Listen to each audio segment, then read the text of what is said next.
Assalamualaikum warahmatullahi wabarakatuh. Bismillahirrahmanirrahim. Karena dengan bahagia bitoat diharapkan orang Islam itu tidak bahagia atau cari kesenangan lewat jalur apa mas. Sehingga ciri utama wali apa? Ala inna awliya Allahi la khaufun alaihim walahum yahzanun. Sehingga ulama dulu itu rileks-rileksnya. Termasuk yang saya ceritakan tadi, Imam Ahmad, Imam Syafi'i, itu melihat apa saja rileks. Ya tadi kalau disenangi orang ya barokah, punya kawan kebaikan. Nak dineng ya barokah dineng di gedingi tonggo rada utang, ngeranjuk tulo gitu. Jadi rileks saja. Masyhur itu Imam Syafi'i ngendikan waman asa'a ilaika faqad atlakoka. Orang yang berbuat buruk sama kamu, hakikatnya adalah membebaskan kamu. Atlako itu apa? Membebaskan. Enak gak jadi hidup gitu? Kalau kamu kan enggak, kok gedeng aku salahku apa? Malah kamu ujub tuh, orang kok gak tahu salahnya. Kamu jadi suami, istrinya ngomel, kurang apa saya sebagai suami? Ya kurang banyak, enggak ganteng, enggak kaya, enggak ini. Malah kalau diterangkan malah parah toh. Ya sudah rileks saja, kalau dia ngomel ya tadi, alhamdulillah dapat pahala tambah apa? Biaya. Terus ngomel kan butuh energi, paling yang enggak kuat 3 jam. Nanti juga berhenti apa? Terus ambil nilai positifnya, misalnya ngomel sama suaminya, bagus lah. Kalau ngomel sama tetangga malah kayak apa gitu aja. Jadi ulama dulu itu gampang sekali melihat hidup. Rasulullah ya gitu, melihat hidup tuh gampang saja. Ketika tanya, ya Aisyah apa ada sarapan? Tidak ada ya Rasulullah, ya sudah saya tak puasa. Jadi enteng saja.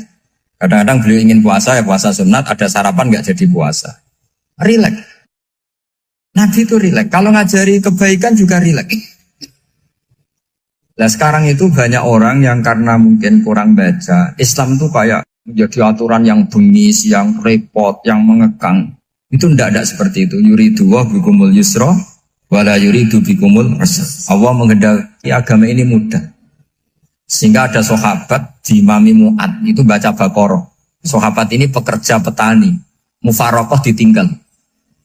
Ketika Mu'ad lapor, ya Rasulullah ini ada orang munafik, tengah-tengah sholat mufarokoh saya ditinggal. Yang disalahin itu tidak yang tinggal tapi Mu'ad. Afattanun anta ya Mu'ad, kami itu tukang fitnah. Masa ngimami petani pakai surat Baqarah? Jadi yang disalahkan ini imamnya. Kalau kamu jadi imam, sholatnya ya yang cepat. Makanya terus banyak orang kecepatan karena tadi. Jadi Nabi itu enteng sekali. Jadi apa ya? Nabi itu beda dengan yang kita bayangkan beda. Nabi pernah ngaji di masjid, kemudian ada tetangga lewat pakai cangkul ke kebun. Semua sahabat gerutu. Ini orang tidak benar. Ada Nabi ngaji ditinggal saja ke kebun, tidak ikut ngaji. Jawabannya Nabi tidak. Itu bagus, itu ikut sunnah saya. Kenapa ya Rasulullah? Dia kerja nyari halal. Dan untuk menghidupi keluarganya itu juga ajaran saya. Sehingga yang ngaji ya ajarannya Nabi, yang nggak ngaji karena kerja mencukupi keluarga juga ajarannya Nabi. Segampang ini. Oh, kalau kayaknya kamu kan, wes gak roh akhlak kan gitu. Nabi rileks saja Nabi. Sampai bisa lihat itu di Ihya, di bab Fadhailul Kasbi. Makanya ini penting sekali supaya orang itu berpikir Islam atau mendakwahkan Islam itu berdasar sanad ya yang muttasil yang pernah dilakukan Rasulullah SAW. Sesuatu yang dilarang Allah itu pasti madharat. Maka untuk melarang seseorang bergantung sama narkoba misalnya atau hal-hal yang bahaya pada fisik, itu satu tentu bagi ahlullah, tentu karena takut Allah. Tapi banyak masyarakat yang memang benar-benar bisa meninggalkan narkoba karena efek buruknya ganja. Bahwa itu mengakibatkan sakau, mengakibatkan tidak sadarkan diri, mengakibatkan kebangkrutan ekonomi macam-macam. Sehingga mereka benar-benar benci sama yang namanya narkoba. Jadi di antara manhajul Quran itu kalau mentakbih, memburuk-burukkan maksiat itu mesti dikritik innahu kana fahisyah. Innahu kana fahisyata wa maqta wa sa'a sabila. Innahu kana fahisyata wa sa'a sabila. Diulang beberapa kali. Sehingga dibutuhkan kecakapan untuk menganggap satu hal yang buruk itu fahsyah, sesuatu yang enggak rasional. sesuatu yang tidak positif, sesuatu yang pasti berdampak negatif. Sehingga kalau misalnya tadi dibacakan oleh Qori, kuntum khaira ummatin ukhrijat linnasi ta'muruna bil ma'ruf wa tanhauna 'anil munkar. Untuk berhenti dari kemungkaran itu satu takbihun litil kal munkar atau litil kal munkarat, bahwa mungkarat itu kita cap, kita stigmasi bahwa itu buruk sekali. Seperti Nabi mengajarkan pemuda tadi, masa kamu suka ibu kamu digitukin lelaki lain, putri kamu, bule kamu, bude kamu, sehingga orang ini pikirannya termindset betapa buruknya zina. Sama seperti kita sukses memindset betapa buruknya narkoba, betapa buruknya bahan-bahan terlarang. Begitu juga seterusnya, terus pengkhianat dan sebagainya. Tapi problem manusia adalah dia itu akan mencari kebahagiaan atau kesenangan sesaat. Maka caranya gimana? Keinginan senang lewat maksiat ini dilawan dengan nyaman dengan taat. Saya ulang lagi, nyaman dengan taat. Sehingga ulama dulu punya kalimatul munajat, artinya kalimat hubungan pribadi sama Allah yang menjadikan orang itu nyaman. Dan ini yang diajarkan kitab-kitab tasawuf. Kitab tasawuf itu sukses mengajarkan melihat alam raya ini semuanya nyaman, termasuk yang mengecewakan. Itu dianggap nyaman. Saya berkali-kali mengajarkan ilmu ini karena ini musalsal ila Rasulillah SAW. Itu pernah suatu saat Imam Ahmad itu dipanggil sama tetangganya, anak muda. Tentu Imam Ahmad ini orang yang sangat soleh, sangat waroi, sangat tunduk sama perintahnya Allah dan Rasul. Pemuda tadi manggil, ya Ahmad, datang ke rumah saya. Imam Ahmad datang. Setelah sampai ke pemuda tadi, sudah pulang lagi, saya tidak butuh kamu. Pulang lagi. Setelah sampai rumah dipanggil lagi, ya Ahmad, datang lagi. Datang lagi. Oh, saya tidak jadi butuh, pulang lagi. Sampai 3 kali. Dan itu perangai ekspresi Imam Ahmad itu, atau ulama lain yang sesoleh beliau, itu nyaman, indah. Beliau tetap senyum-senyum, nyaman. Beliau tidak tersinggung, tidak terprovokasi, pokoknya tidak tersinggung, kelihatan nyaman. Lama-lama pemuda ini terus tanya, ya Ahmad, kamu saya perlakukan seperti ini kok tidak tersinggung? Kamu senyum-senyum saja, happy-happy saja. Jawabnya Imam Ahmad itu unik. Wahai pemuda, saya kamu panggil itu senang sekali. Karena kata Nabi, kalau kamu iman dengan Allah dan Rasul, maka hormatilah tetangga. Jadi saya senang.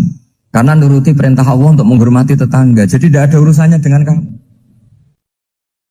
Kagetnya kayak apa? Jadi dipanggil tetangga ya senang karena melakukan perintahnya Allah dan Rasul, yaitu ikramul jar, fal yukrim jarum. Disuruh pulang, kamu ingin saya pulang, ya saya pulang. Disuruh datang, ya saya datang. Jadi saya tidak tersinggung, saya tidak ada urusan dengan kamu. Urusan saya dengan Allah Subhanahu wa Ta'ala. Itu kalau bapak-bapak istrinya ngomel terus sabar itu ya bagus. Saya tidak punya urusan. Kalau kamu terprovokasi oleh istri, berarti kamu didikte oleh makhluk. Masa seorang rektor didikte makhluk? Kan tidak keren. Apalagi seorang habib didikte makhluk, kan tidak keren.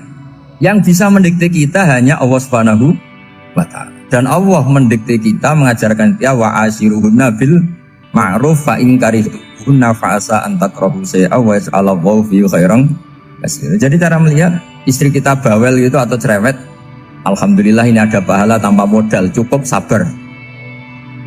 Kalau istri kamu sedang mesra malah mintanya ke mall, malah biayanya tinggi. Murah mana dapat pahala dimarahin sama saat mesra minta ke mall? Milih yang pertama kan? Nah ya itu tidak usah modal ini. Ya gitu aja. Jadi kalau istri sedang marah bawel, anggap saja ini rezeki. Dapat pahala tanpa apa? Biaya. Nah kalau pas rukun malah nantang ke mall, biayanya malah tinggi. Jadi ulama dulu itu melihat dunia itu happy. Pernah Imam Syafi'i dikasih tahu, orang yang tadi nyium tangan kamu ya, itu di rumah menghujat Anda. Jadi dia sopan hanya di depan Anda, kalau di luar menghujat Anda. Jawabnya Imam Syafi'i lucu. Ya baguslah. Yang cerita ini kaget. Kenapa bagus ya Abu Abdillah? Kalau manggil Imam Syafi'i ya Abu Abdillah. Ya berarti saya masih wibawa, di depan saya tidak berani katanya. Jadi dipandang enteng saja. Jadi kalau kamu di depan kamu istri kamu tidak berani belanja, tidak ada kamu belanja banyak, anggap saja Anda wibawa. Jadi enteng saja. Pernah Imam Syafi'i dikasih tahu, separuh dari kampung Anda itu gak suka kamu. Ya bagus lah, kenapa? Oh nak rukun malah bakal utang katanya gitu. Kira-kira yang utang tuh yang rukun apa yang neng-nengan? Yang rukun. Jadi enteng saja. Masyhur itu makalahnya Imam Syafi'i. Waman asa'a ilaika faqad atlaqaka. Orang yang berbuat buruk sama kamu berarti membebaskan kamu. Kalau saya sedang nenengan sama Habib Hasan Toha Putra, beliau naik Alphard nggak nawarin saya sah karena baru nenengan. Tapi kalau sedang rukun malah harus repot mana? Rukun sama tidak rukun? Repot rukun sebetulnya. Jadi Imam Syafi'i itu happy saja. Kalau sedang rukun sama tetangga ya dianggap rukun itu satu kenikmatan. Sedang nggak rukun ya dianggap satu kenikmatan. Jadi orang dulu itu serilek itu melihat dunia. Kalau kita kan enggak, ego. Wah saya ini suami kok dimarahin istri. Wah ini egonya bangkit. Padahal egonya bangkit itu ada kebodohan di situ. Yaitu seorang rektor didikte seorang istri, seorang makhluk. Apalagi kalau Anda daftar wali itu tidak akan jadi wali. Ini wali kok tunduk sama makhluk. Karena didikte apa? Makhluk.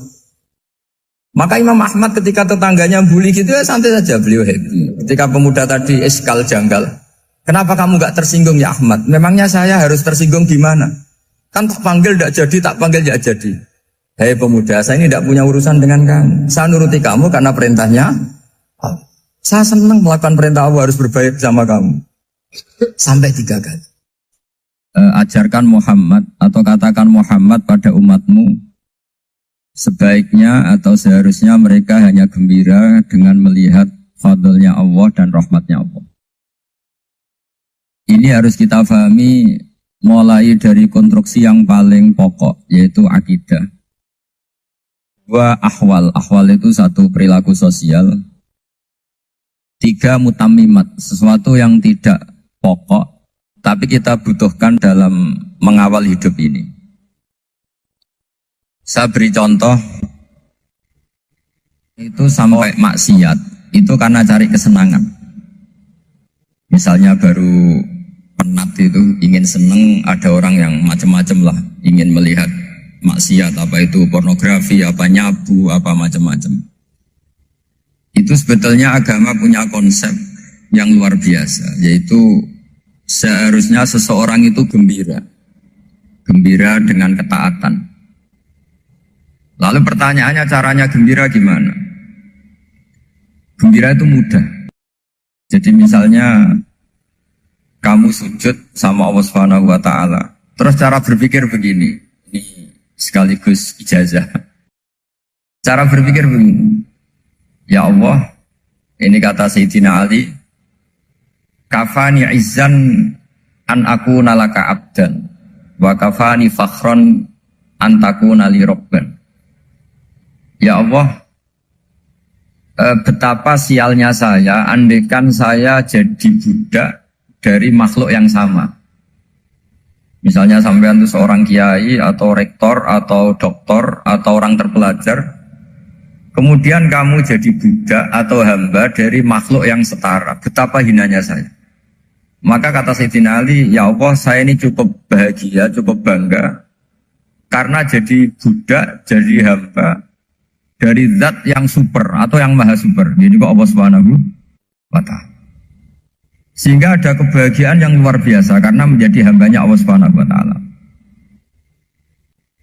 Setelah bangga dengan jadi hambanya Allah, maka kita akan malu.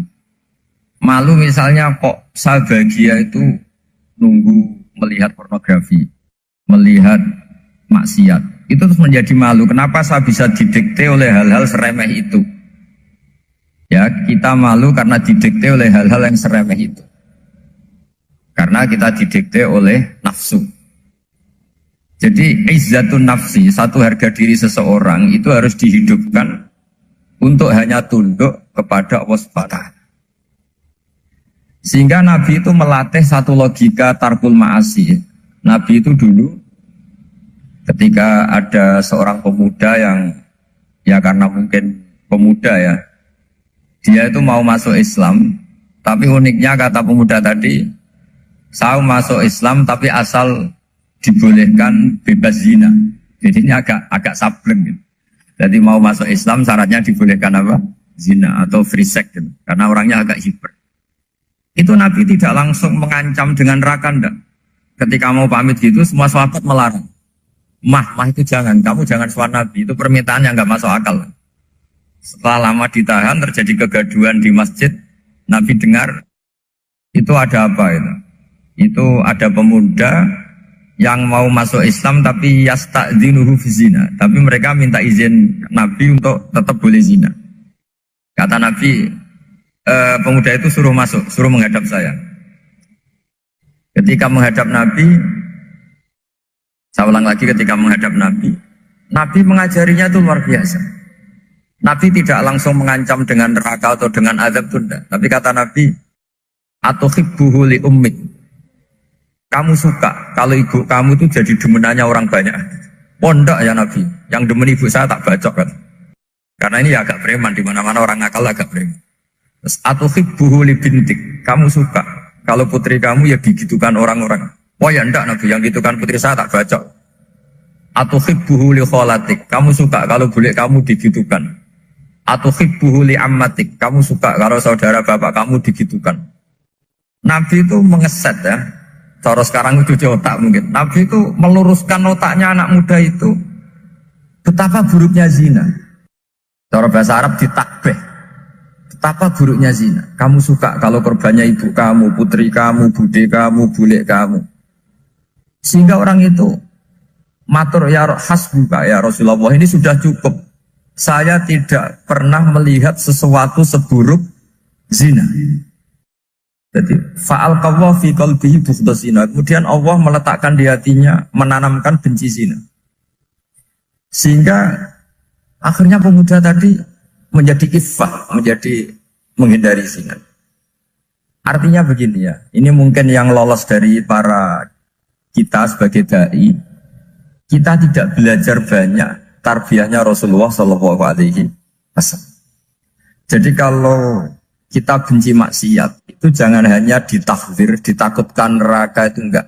Jangan hanya itu. Tapi di logika. Jadi kalau kita menghindari maksiat, itu selain karena takut azab, itu ada logika. Ada rangkaian pikiran yang menjadikan kita anti satu perbuatan apa maksiat. Jadi misalnya gini ya, kira-kira ginilah kalau contoh gampang itu. Ada orang gitu ya, nyanyi dengan pakaian yang mungkin pornografi gitu. Mungkin pemuda-pemuda ingin melihat itu, tapi bisa dibati gini, kok enak dekne mergawe kok tak bayar ya, aku kehilangan duit. Meskipun dengan logika yang agak serampangan, yang penting menjadi kita ini punya harga diri untuk tidak tergantung hal-hal seperti itu. Sehingga Nabi itu cara menggambarkan tadi mulai atuhibbuhu li ummik, kalau ibu kamu jadi demenannya orang lain. Pemuda tadi bilang yang demen ibu saya mau saya bunuh. Ditambah lagi atuhibbuhu li bintik. Bagaimana kalau korbannya putri kamu, bule kamu, bude kamu. Sehingga terus si pemuda tadi betapa buruknya zina, betapa murahnya zina. Akhirnya pemuda tadi al-qawwa fi qalbi bughda zina. Terus kemudian pemuda tadi itu sangat membenci dengan apa? Berzina. Nah, pikiran-pikiran seperti ini harus kita tanamkan. Harus kita tanamkan supaya orang itu benci melakukan maksiat. Karena satu memang takut suhtullah, takut dibendu Allah atau dibenci Allah. Dua, memang logika kita mengarahkan tidak maksiat. Saya beri contoh ya, betapa pentingnya mindset ya, cara berpikir. Orang itu menjadi kikir itu karena nganggap hidup itu lama dan uang itu penting. Kalau zaman Nabi itu sederhana kalau melihat hidup. Pernah suatu saat Nabi itu punya jatah makan, karena Nabi itu hidupnya juga pas-pas. Jadi Nabi itu unik. Beliau di satu sisi kaya raya, bisa ngurmat Abu Hurairah, Ammar, Suhaib. Ashabu Sufa itu dirawat Nabi semua. Itu kan kaya, bisa ngerawat sekian orang. Tapi di sisi yang lain untuk pribadinya beliau miskin. Kadang nggak bisa makan hari itu. Tapi di saat yang sama bisa merawat ahlus suffah. Jadi keliru kalau orang hanya cerita Nabi itu miskin, untuk makan dirinya aja susah.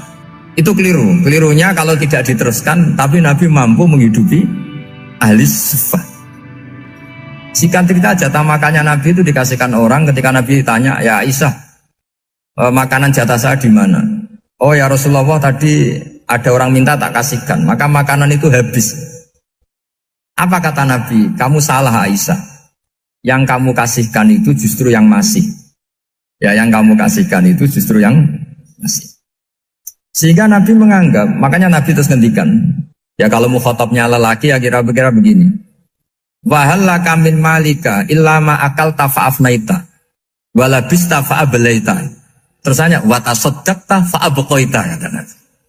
Harta kamu ya kamu makan kemudian ke WC jadi kotoran, atau punya pakaian mewah nanti rusak. Wa tasaddaqta fa'abqaita. Ada yang kamu sedekahkan yaitu yang abadi sampai akhir. Sehingga banyak pengusaha yang mencintai saya setelah tak ajari hadis itu. Misalnya punya uang 1 miliar karena dia spekulan atau pedagang rawan bangkrut, disedekahkan ke masjid 50 juta, yaitu yang abadi. Jadi kalau suatu saat bangkrut, dia masih punya uang 50 juta di akhirat. Jadi Nabi itu mengajari sedekah itu apa? Ya sedekah itu pengabadian uang. Kalau kita kan enggak, bilang sedekah itu nguras uang. Itu pikirannya setan, dan pikirannya orang Islam. Itu cara berpikir setan, bukan cara berpikir umat apa? Sehingga Sayyid Ali Zainal Abidin itu kalau ada orang minta, kemudian beliau ngasih, itu beliau bilang gini, marhaban biman hamala zadi ilal akhirah. Matur nuwun nggih jenengan sing beto sangu kula nate. Jadi dianggap teller saja. Orang yang minta uang beliau itu dianggap tukang nyatet bank ini. Karena sudah ditabungkan. Ya sudah. Kalau kita kan enggak, wah pengemis tuh ganggu gini-gini. Kecuali pengemis profesi ya mungkin kita agak-agak enak. Kemarin zaman akhir tuh ada pengemis apa? Profesi. Jadi repot teman. Terus tak beri contoh lagi kebahagiaan ketika kita milih Islam moderat. Islam kita diajarkan guru-guru kita, utamanya oleh guru kita Mbah Maimun. Saya juga sering ketemu beberapa ulama dunia, termasuk Habib Umar. Saya juga ikut sowan ke sini pas beliau sama Habib ini Hasan Toha Putra di sini sama orang-orang moderat. Itu cara berpikir juga luar biasa indah. Beliau pernah cerita ya, beberapa ulama lah, banyak yang cerita itu. Saya pernah diceritani seorang alim ketika ada orang ekstremis itu mau ngebom di tempat maksiat. Kebetulan yang maksiat itu kebanyakan ya orang Islam. Karena di negara yang mayoritas Islam. Ditanya sama Syekh Sa'rawi. Syekh Sa'rawi itu mufassir top di mana? Mesir. Ini mau tak habisin karena mereka orang Islam kok maksiat terus. Terus ditanya sama Imam Sa'rawi. Laumatu ala khini ma'asihim aina masiruhum. Kalau mereka mati dalam keadaan maksiat, mereka kemana? Ya ilanar, mereka pasti masuk neraka. Terus ditanya sama Imam Sa'rawi. Wahal masiruhum ilanar muradun nabi amlan. Punya umat maksiat kemudian mati masuk neraka, itu yang diinginkan Nabi apa enggak? Ya tidak aja. Ya sudah, enggak usah dibom, ditunggu tobatnya kata-kata.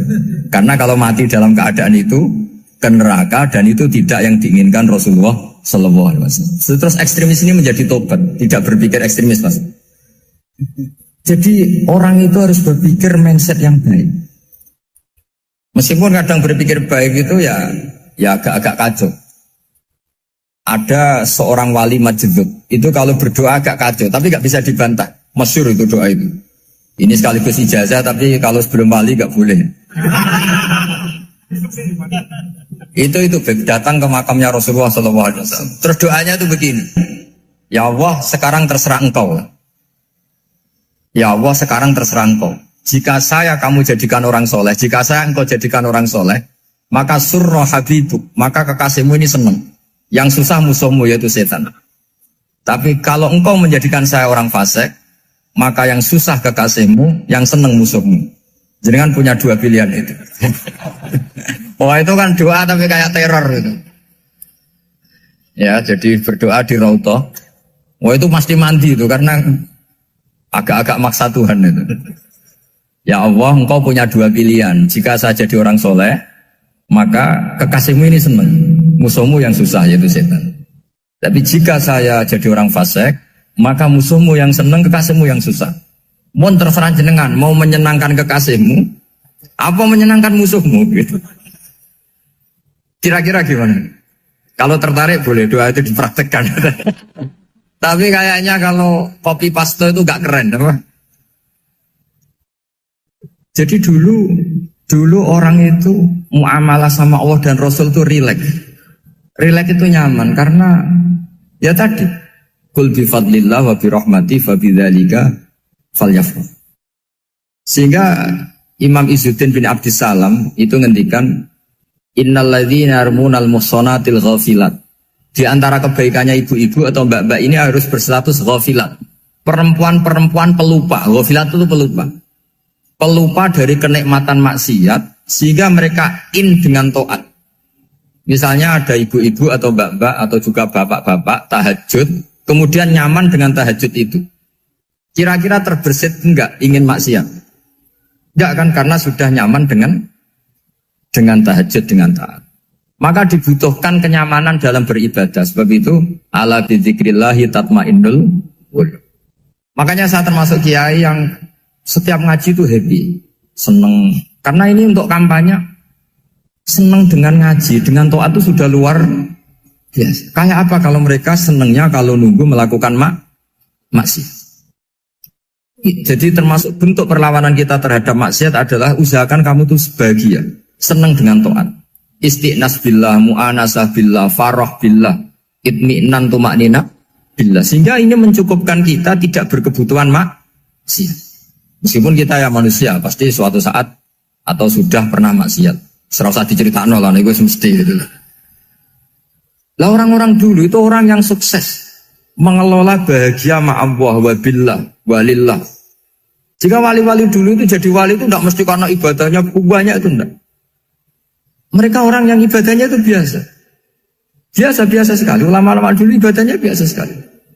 Tapi qulubuhum ma'allah, hatinya itu ma'allah. Itu ada seorang wali, itu jadi wali, Umar bin Abdul Aziz, yang dikenal khamisul khulafa. Khamisul khulafa.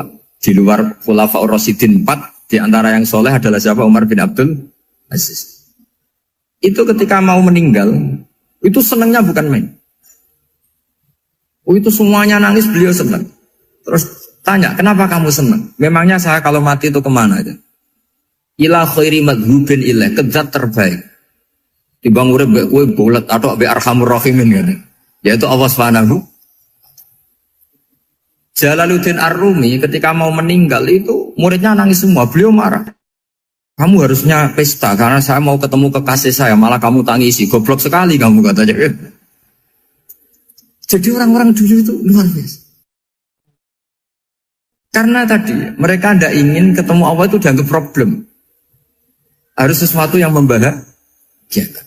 Makanya wali-wali itu kalau berdoa begini. Wa khairu ayyami yauman alqa kafih, dan jadikan hari terbaikku adalah hari ketika saya ketemu engkau ya. Pernah dengar doa itu? Wa khairu ayyami yauman alqa kafih, dan hari terbaikku adalah hari saat ketemu engkau. Nah, kan enggak, sampai mati ku wedi. Saya tidak tahu wedi dosa apa wedi Israel apa wedi malaikat siapa? Mungkar nakir. Sebenarnya tidak perlu seperti itu. Karena cara pandang Nabi itu ini bisa dipraktekkan. Kalau kamu orang baik, mati artinya apa? Ya baik. Karena husnul khotimah. Kalau kamu orang yang buruk, itu kata Nabi, anggap saja mati itu akhir dari keburukan kamu. Nah, aku urip terus, malah maksiat terus. Maka Nabi itu kalau ngajari kita berdoa gini, Allah maj'alil hayata ziyadatan li fi kulli khairin wal mauta rohatan li min kulli syarri. Ya Allah, kalau saya hidup, ya anggap saja ziyadah fi kulli khairin, berpotensi nambahi kebaikan. Kalau saya mati, anggap saja ini akhir dari segala keburukan. Maka saya berkali-kali, banyak tradisi ulama-ulama NU, ulama-ulama pesantren, ya ada hanya NU, pokoknya ulama-ulama alim. Itu kalau ada orang mati, orang nakal gitu mati, ini saya gitu. Itu hadirin mesti gak terima. Wapi nang ndi wong wakal. Tapi dipaksa sama kiainya, saya gitu. Lama-lama dipaksa. Saya gitu. Padahal yang hatinya kiai, wis ra iso maksiat meneh, wis saya gitu. Karena dengan mati berarti saya sudah tidak bisa maksiat lagi. Jadi Nabi melihat hidup dan mati itu segampang itu. Kalau al-hayata ziyadatan li fi kulli khairin wal mauta rohatan li min kulli syarr. Coba kita ke depan itu kan ada potensi zina, potensi korupsi, potensi maksiat.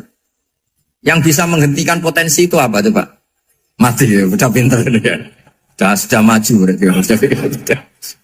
Berani mati? Berani. Tapi jangan di sini ngel-ngelo panitia. Artinya yang selama ini kita risau dengan kematian, dengan apa? Nabi ngajari kita tadi.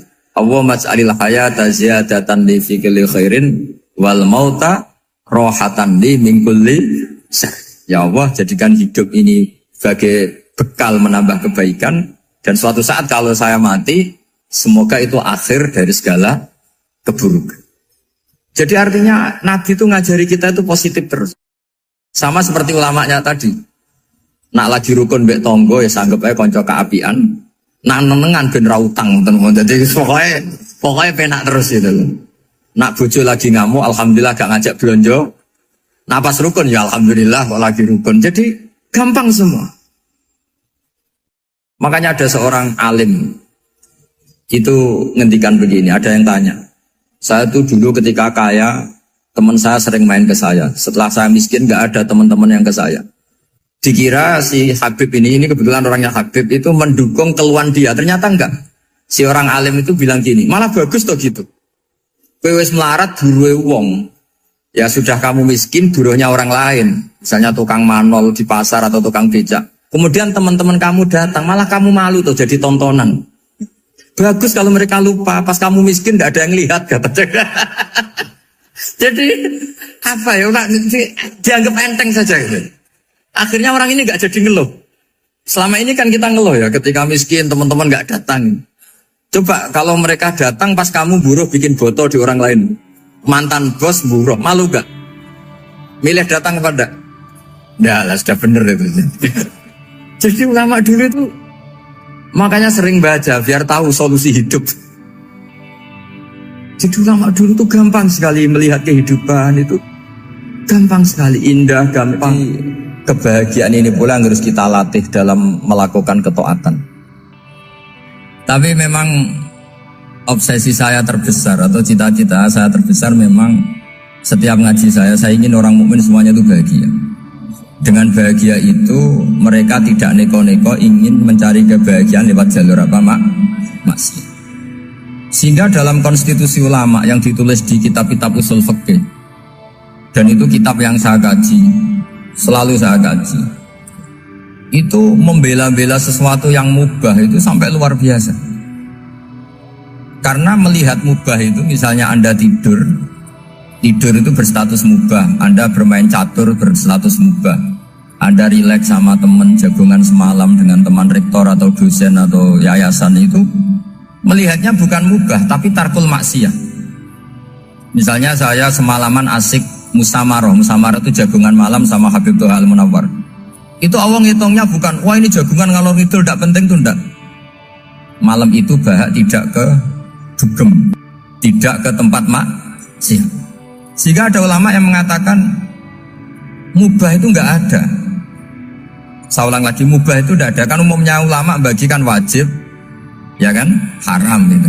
Terus diantaranya mubah, sunat, makruh. Ada ulama yang mengatakan mubah itu tidak ada. Kenapa? Logikanya begini, itsma min mubahin illa wa yatahaqqaqu bihi tarku haramimma. Karena tidak ada mubah yang Anda lakukan kecuali saat itu pasti ditinggalkannya sebuah keharaman. Misalnya Anda sedang jagungan sama istri di luar, di rumah, asik di rumah semalaman. Mungkin bahas hal-hal yang ringan. Mungkin melihat sinetron atau apalah yang ringan. Tapi di situ terjadi Anda meninggalkan ke tempat-tempat maksiat. Sekarang ninggal maksiat itu wajib apa mubah? Wajib. Padahal Anda sedang melakukanmu. Nah itu dicatat oleh Allah itu tarkul haram, meninggalkan keharam. Jika masyhur dalam cerita wali-wali itu, Abu Yazid yang seperti itu ibadahnya pernah tanya, ya Allah, lalu yang makomnya orang seperti saya siapa? Assalamualaikum warahmatullahi wabarakatuh. Bismillahirrahmanirrahim. Nahmaduka ya ghafuru ya syakuru. Masalli wa sallim barik ala sayyidina maulana Muhammadin wa ala alihi wa sahbihi asfa'in nama ba'du. Karena dengan bahagia bitoat diharapkan orang Islam itu tidak bahagia atau cari kesenangan lewat jalur apa mas. Sehingga ciri utama wali apa? Ala inna awliya Allahi la khaufun alaihim walahum yahzanun. Sehingga ulama dulu itu rileks-rileksnya. Termasuk yang saya ceritakan tadi, Imam Ahmad, Imam Syafi'i, itu melihat apa saja rileks. Ya tadi kalau disenangi orang ya barokah, punya kawan kebaikan. Nak dineng ya barokah dineng di gedingi tonggo rada utang, ngeranjuk tulo gitu. Jadi rileks saja. Masyhur itu Imam Syafi'i ngendikan, waman asa'a ilaika faqad atlakoka. Orang yang berbuat buruk sama kamu, hakikatnya adalah membebaskan kamu. Atlako itu apa? Membebaskan. Enak gak jadi hidup gitu? Kalau kamu kan enggak, kok gedeng aku salahku apa? Malah kamu ujub tuh, orang kok gak tahu salahnya. Kamu jadi suami, istrinya ngomel, kurang apa saya sebagai suami? Ya kurang banyak, tidak ganteng, tidak kaya, tidak ini. Malah kalau diterangkan malah parah toh. Ya sudah rileks saja, kalau dia ngomel ya tadi, alhamdulillah dapat pahala tambah apa? Biaya. Terus ngomel kan butuh energi, paling yang tidak kuat 3 jam. Nanti juga berhenti apa? Terus ambil nilai positifnya, misalnya ngomel sama suaminya, bagus lah. Kalau ngomel sama tetangga malah kayak apa gitu aja udah. Jadi ulama dulu itu gampang sekali melihat hidup. Rasulullah ya gitu, melihat hidup tuh gampang saja. Ketika tanya, ya Aisyah apa ada sarapan? Tidak ada ya Rasulullah, ya sudah saya tak puasa. Jadi enteng saja. Kadang-kadang beliau ingin puasa, ya puasa sunat, ada sarapan nggak jadi puasa. Rileks. Nabi itu rileks. Kalau ngajari kebaikan juga rileks. Nah sekarang itu banyak orang yang karena mungkin kurang baca, Islam itu kayak menjadi aturan yang bengis, yang repot, yang mengekang. Itu tidak seperti itu. Yuridu wa bikumul yusra wala yuridu bikumul usra. Allah menghendaki agama ini mudah. Sehingga ada sahabat di Imami Mu'ad itu baca Baqarah.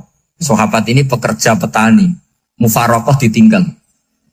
Ketika Mu'ad lapor, ya Rasulullah ini ada orang munafik, tengah-tengah sholat mufarokoh saya ditinggal. Yang disalahin itu tidak yang tinggal tapi Mu'ad. Afattanun anta ya Mu'ad, kami itu tukang fitnah. Masa ngimami petani pakai surat Baqarah? Jadi yang disalahkan ini imamnya. Kalau kamu jadi imam, sholatnya ya yang cepat. Makanya terus banyak orang kecepatan karena tadi. Jadi Nabi itu enteng sekali. Jadi apa ya, Nabi itu beda dengan yang kita bayangkan beda. Nabi pernah ngaji di masjid, kemudian ada tetangga lewat pakai cangkul ke kebun. Semua sahabat gerutu. Ini orang tidak benar, ada Nabi ngaji ditinggal saja ke kebun, tidak ikut ngaji. Jawabannya Nabi tidak, itu bagus itu, ikut sunnah saya. Kenapa ya Rasulullah? Dia kerja nyari halal. Dan untuk menghidupi keluarganya itu juga ajaran saya. Sehingga yang ngaji ya ajarannya Nabi, yang nggak ngaji karena kerja mencukupi keluarga juga ajarannya Nabi. Segampang. Oh, kalau kayaknya kamu kan, wes gak roh akhlak kan gitu. Nabi rileks saja Nabi. Sampai bisa lihat itu di Ihya, di bab Fadhailul Kasbi.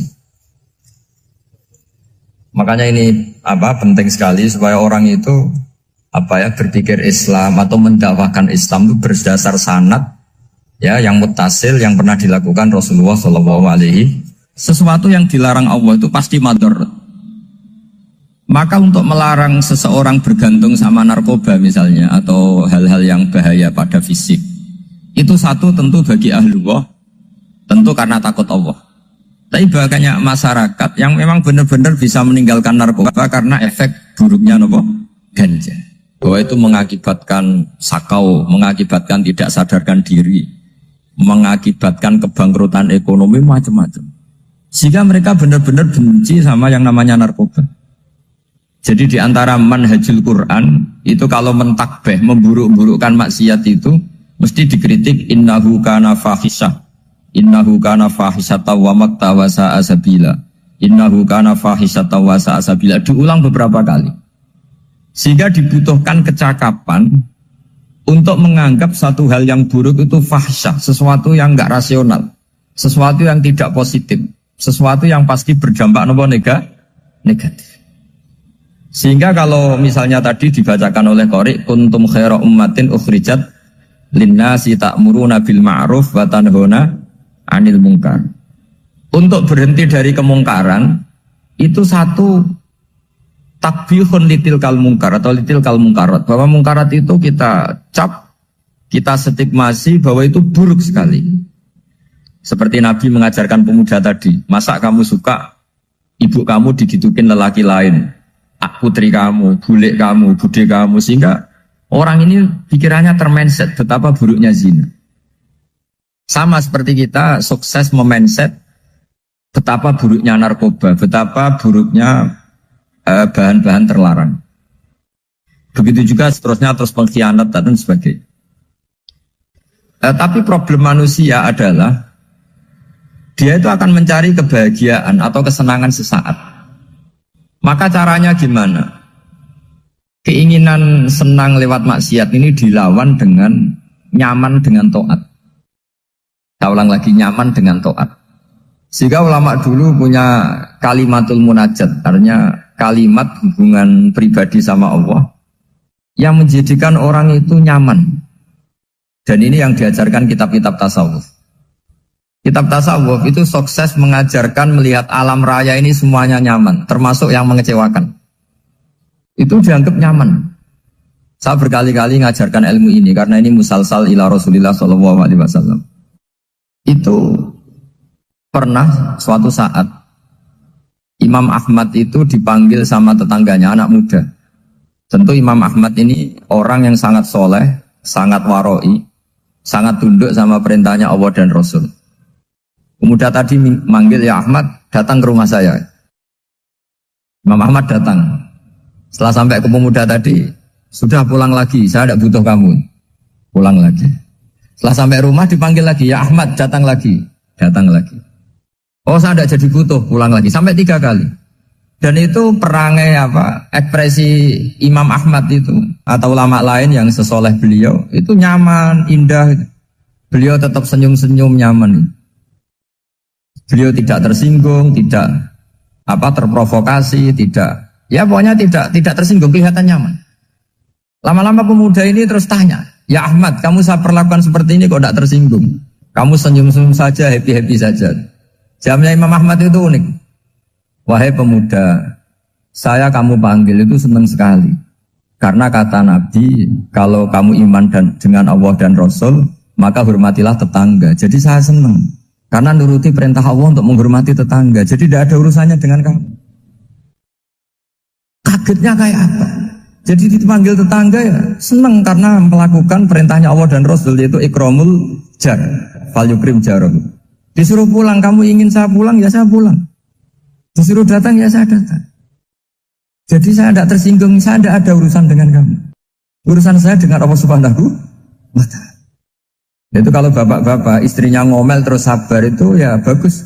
Saya tidak punya urusan. Kalau kamu terprovokasi oleh istri, berarti kamu didikte oleh makhluk. Masa seorang rektor didikte makhluk? Kan tidak keren. Apalagi seorang habib didikte makhluk, kan gak keren. Yang bisa mendikte kita hanya Allah Subhanahu wa Ta'ala. Dan Allah mendikte kita, mengajarkan dia wa ashiruhunna bil ma'ruf fa in karihtunna fa asa an takrahu shay'a wa yaj'alallahu fi khairan katsira. Jadi cara melihat istri kita bawel itu atau cerewet, alhamdulillah ini ada pahala tanpa modal, cukup sabar. Kalau istri kamu sedang mesra malah mintanya ke mall, malah biayanya tinggi. Murah mana dapat pahala dimarahin sama saat mesra minta ke mall? Milih yang pertama kan? Nah ya itu tidak usah modal ini. Ya gitu aja. Jadi kalau istri sedang marah bawel, anggap saja ini rezeki. Dapat pahala tanpa apa? Biaya. Nah kalau pas rukun malah nantang ke mall, biayanya malah tinggi. Jadi ulama dulu itu melihat dunia itu happy. Pernah Imam Syafi'i dikasih tahu, orang yang tadi nyium tangan kamu ya, itu di rumah menghujat Anda. Jadi dia sopan hanya di depan Anda, kalau di luar menghujat Anda. Jawabnya Imam Syafi'i lucu. Ya baguslah. Yang cerita ini kaget. Kenapa bagus ya Aba Abdillah? Kalau manggil Imam Syafi'i ya Aba Abdillah. Ya berarti saya masih wibawa, di depan saya tidak berani katanya. Jadi dipandang enteng saja. Jadi kalau kamu di depan kamu istri kamu tidak berani belanja, tidak ada kamu belanja banyak, anggap saja Anda wibawa. Jadi enteng saja. Pernah Imam Syafi'i dikasih tahu, separuh dari kampung Anda itu gak suka kamu. Ya bagus lah. Kenapa? Oh nak rukun malah bakal utang katanya gitu. Kira-kira yang utang tuh yang rukun apa yang neng-nengan? Yang rukun. Jadi enteng saja. Masyhur itu makalahnya Imam Syafi'i. Waman asa'a ilaika faqad atlaqaka. Orang yang berbuat buruk sama kamu berarti membebaskan kamu. Kalau saya sedang nenengan sama Habib Hasan Toha Putra, beliau naik Alphard nggak nawarin saya sah karena baru nenengan. Tapi kalau sedang rukun malah harus repot mana? Rukun sama tidak rukun? Repot rukun sebetulnya. Jadi Imam Syafi'i itu happy saja. Kalau sedang rukun sama tetangga ya dianggap rukun itu satu kenikmatan. Sedang tidak rukun ya dianggap satu kenikmatan. Jadi orang dulu itu serilek itu melihat dunia. Kalau kita kan enggak, ego. Wah saya ini suami kok dimarahin istri. Wah ini egonya bangkit. Padahal egonya bangkit itu ada kebodohan di situ. Yaitu seorang rektor didikte seorang istri, seorang makhluk. Apalagi kalau Anda daftar wali itu tidak akan jadi wali. Ini wali kok tunduk sama makhluk. Karena didikte apa? Makhluk. Maka Imam Ahmad ketika tetangganya bully gitu ya santai saja, beliau happy. Ketika pemuda tadi eskal janggal, kenapa kamu gak tersinggung ya Ahmad? Memangnya saya harus tersinggung gimana? Kan tak panggil tidak jadi, tak panggil tidak jadi. Hei pemuda, saya ini tidak punya urusan dengan kamu. Saya nuruti kamu karena perintahnya Allah. Saya senang melakukan perintah Allah, harus berbaik sama kamu. Sampai 3 kali. Ajarkan Muhammad atau katakan Muhammad pada umatmu, sebaiknya atau seharusnya mereka hanya gembira dengan melihat fadlnya Allah dan rahmatnya Allah. Ini harus kita pahami mulai dari konstruksi yang paling pokok, yaitu akidah. 2 ahwal. Ahwal itu 1 perilaku sosial. 3 mutamimat, sesuatu yang tidak pokok, tapi kita butuhkan dalam mengawal hidup ini. Saya beri contoh, itu sampai maksiat, itu karena cari kesenangan. Misalnya baru penat itu, ingin seneng, ada orang yang macam-macam lah, ingin melihat maksiat, apa itu pornografi, apa nyabu, apa macam-macam. Itu sebetulnya agama punya konsep yang luar biasa, yaitu seharusnya seseorang itu gembira. Gembira dengan ketaatan. Lalu pertanyaannya caranya gembira gimana? Gembira itu mudah. Jadi misalnya kamu sujud sama Allah Subhanahu wa taala. Terus cara berpikir begini. Ini sekaligus ijazah. Cara berpikir begini. Ya Allah, ini kata Sayyidina Ali, kafani izzan an akuna laka abdan wa kafani fakhron an takuna li rabban. Ya Allah, betapa sialnya saya andaikan saya jadi budak dari makhluk yang sama. Misalnya sampean itu seorang kiai atau rektor atau doktor atau orang terpelajar, kemudian kamu jadi budak atau hamba dari makhluk yang setara. Betapa hinanya saya. Maka kata Sayyidina Ali, ya Allah saya ini cukup bahagia, cukup bangga. Karena jadi budak, jadi hamba dari zat yang super atau yang maha super. Jadi kok Allah Subhanahu wa ta'ala. Sehingga ada kebahagiaan yang luar biasa karena menjadi hambanya Allah Subhanahu wa ta'ala. Setelah bangga dengan jadi hambanya Allah, maka kita akan malu. Malu misalnya kok saya bahagia itu nunggu melihat pornografi, melihat maksiat. Itu terus menjadi malu. Kenapa saya bisa didikte oleh hal-hal seremeh itu? Ya, kita malu karena didikte oleh hal-hal yang seremeh itu. Karena kita didikte oleh nafsu. Jadi izzatun nafsi, satu harga diri seseorang itu harus dihidupkan untuk hanya tunduk kepada Allah SWT. Sehingga Nabi itu melatih satu logika tarkul ma'asi. Nabi itu dulu ketika ada seorang pemuda yang ya karena mungkin pemuda ya, dia itu mau masuk Islam, tapi uniknya kata pemuda tadi, saya masuk Islam tapi asal dibolehkan bebas zina. Jadi ini agak sableng gitu. Jadi mau masuk Islam syaratnya dibolehkan apa? Zina atau free sex gitu. Karena orangnya agak hiper. Itu Nabi tidak langsung mengancam dengan neraka enggak. Ketika mau pamit gitu semua sahabat melarang. Mah itu jangan, kamu jangan suan Nabi, itu permintaan yang enggak masuk akal. Setelah lama ditahan terjadi kegaduhan di masjid, Nabi dengar itu ada apa itu? Itu ada pemuda yang mau masuk Islam tapi yasta'dzinuhu fi zina. Tapi mereka minta izin Nabi untuk tetap boleh zina. Kata Nabi, pemuda itu suruh masuk, suruh menghadap saya. Ketika menghadap Nabi, saya ulang lagi ketika menghadap Nabi, Nabi mengajarinya itu luar biasa.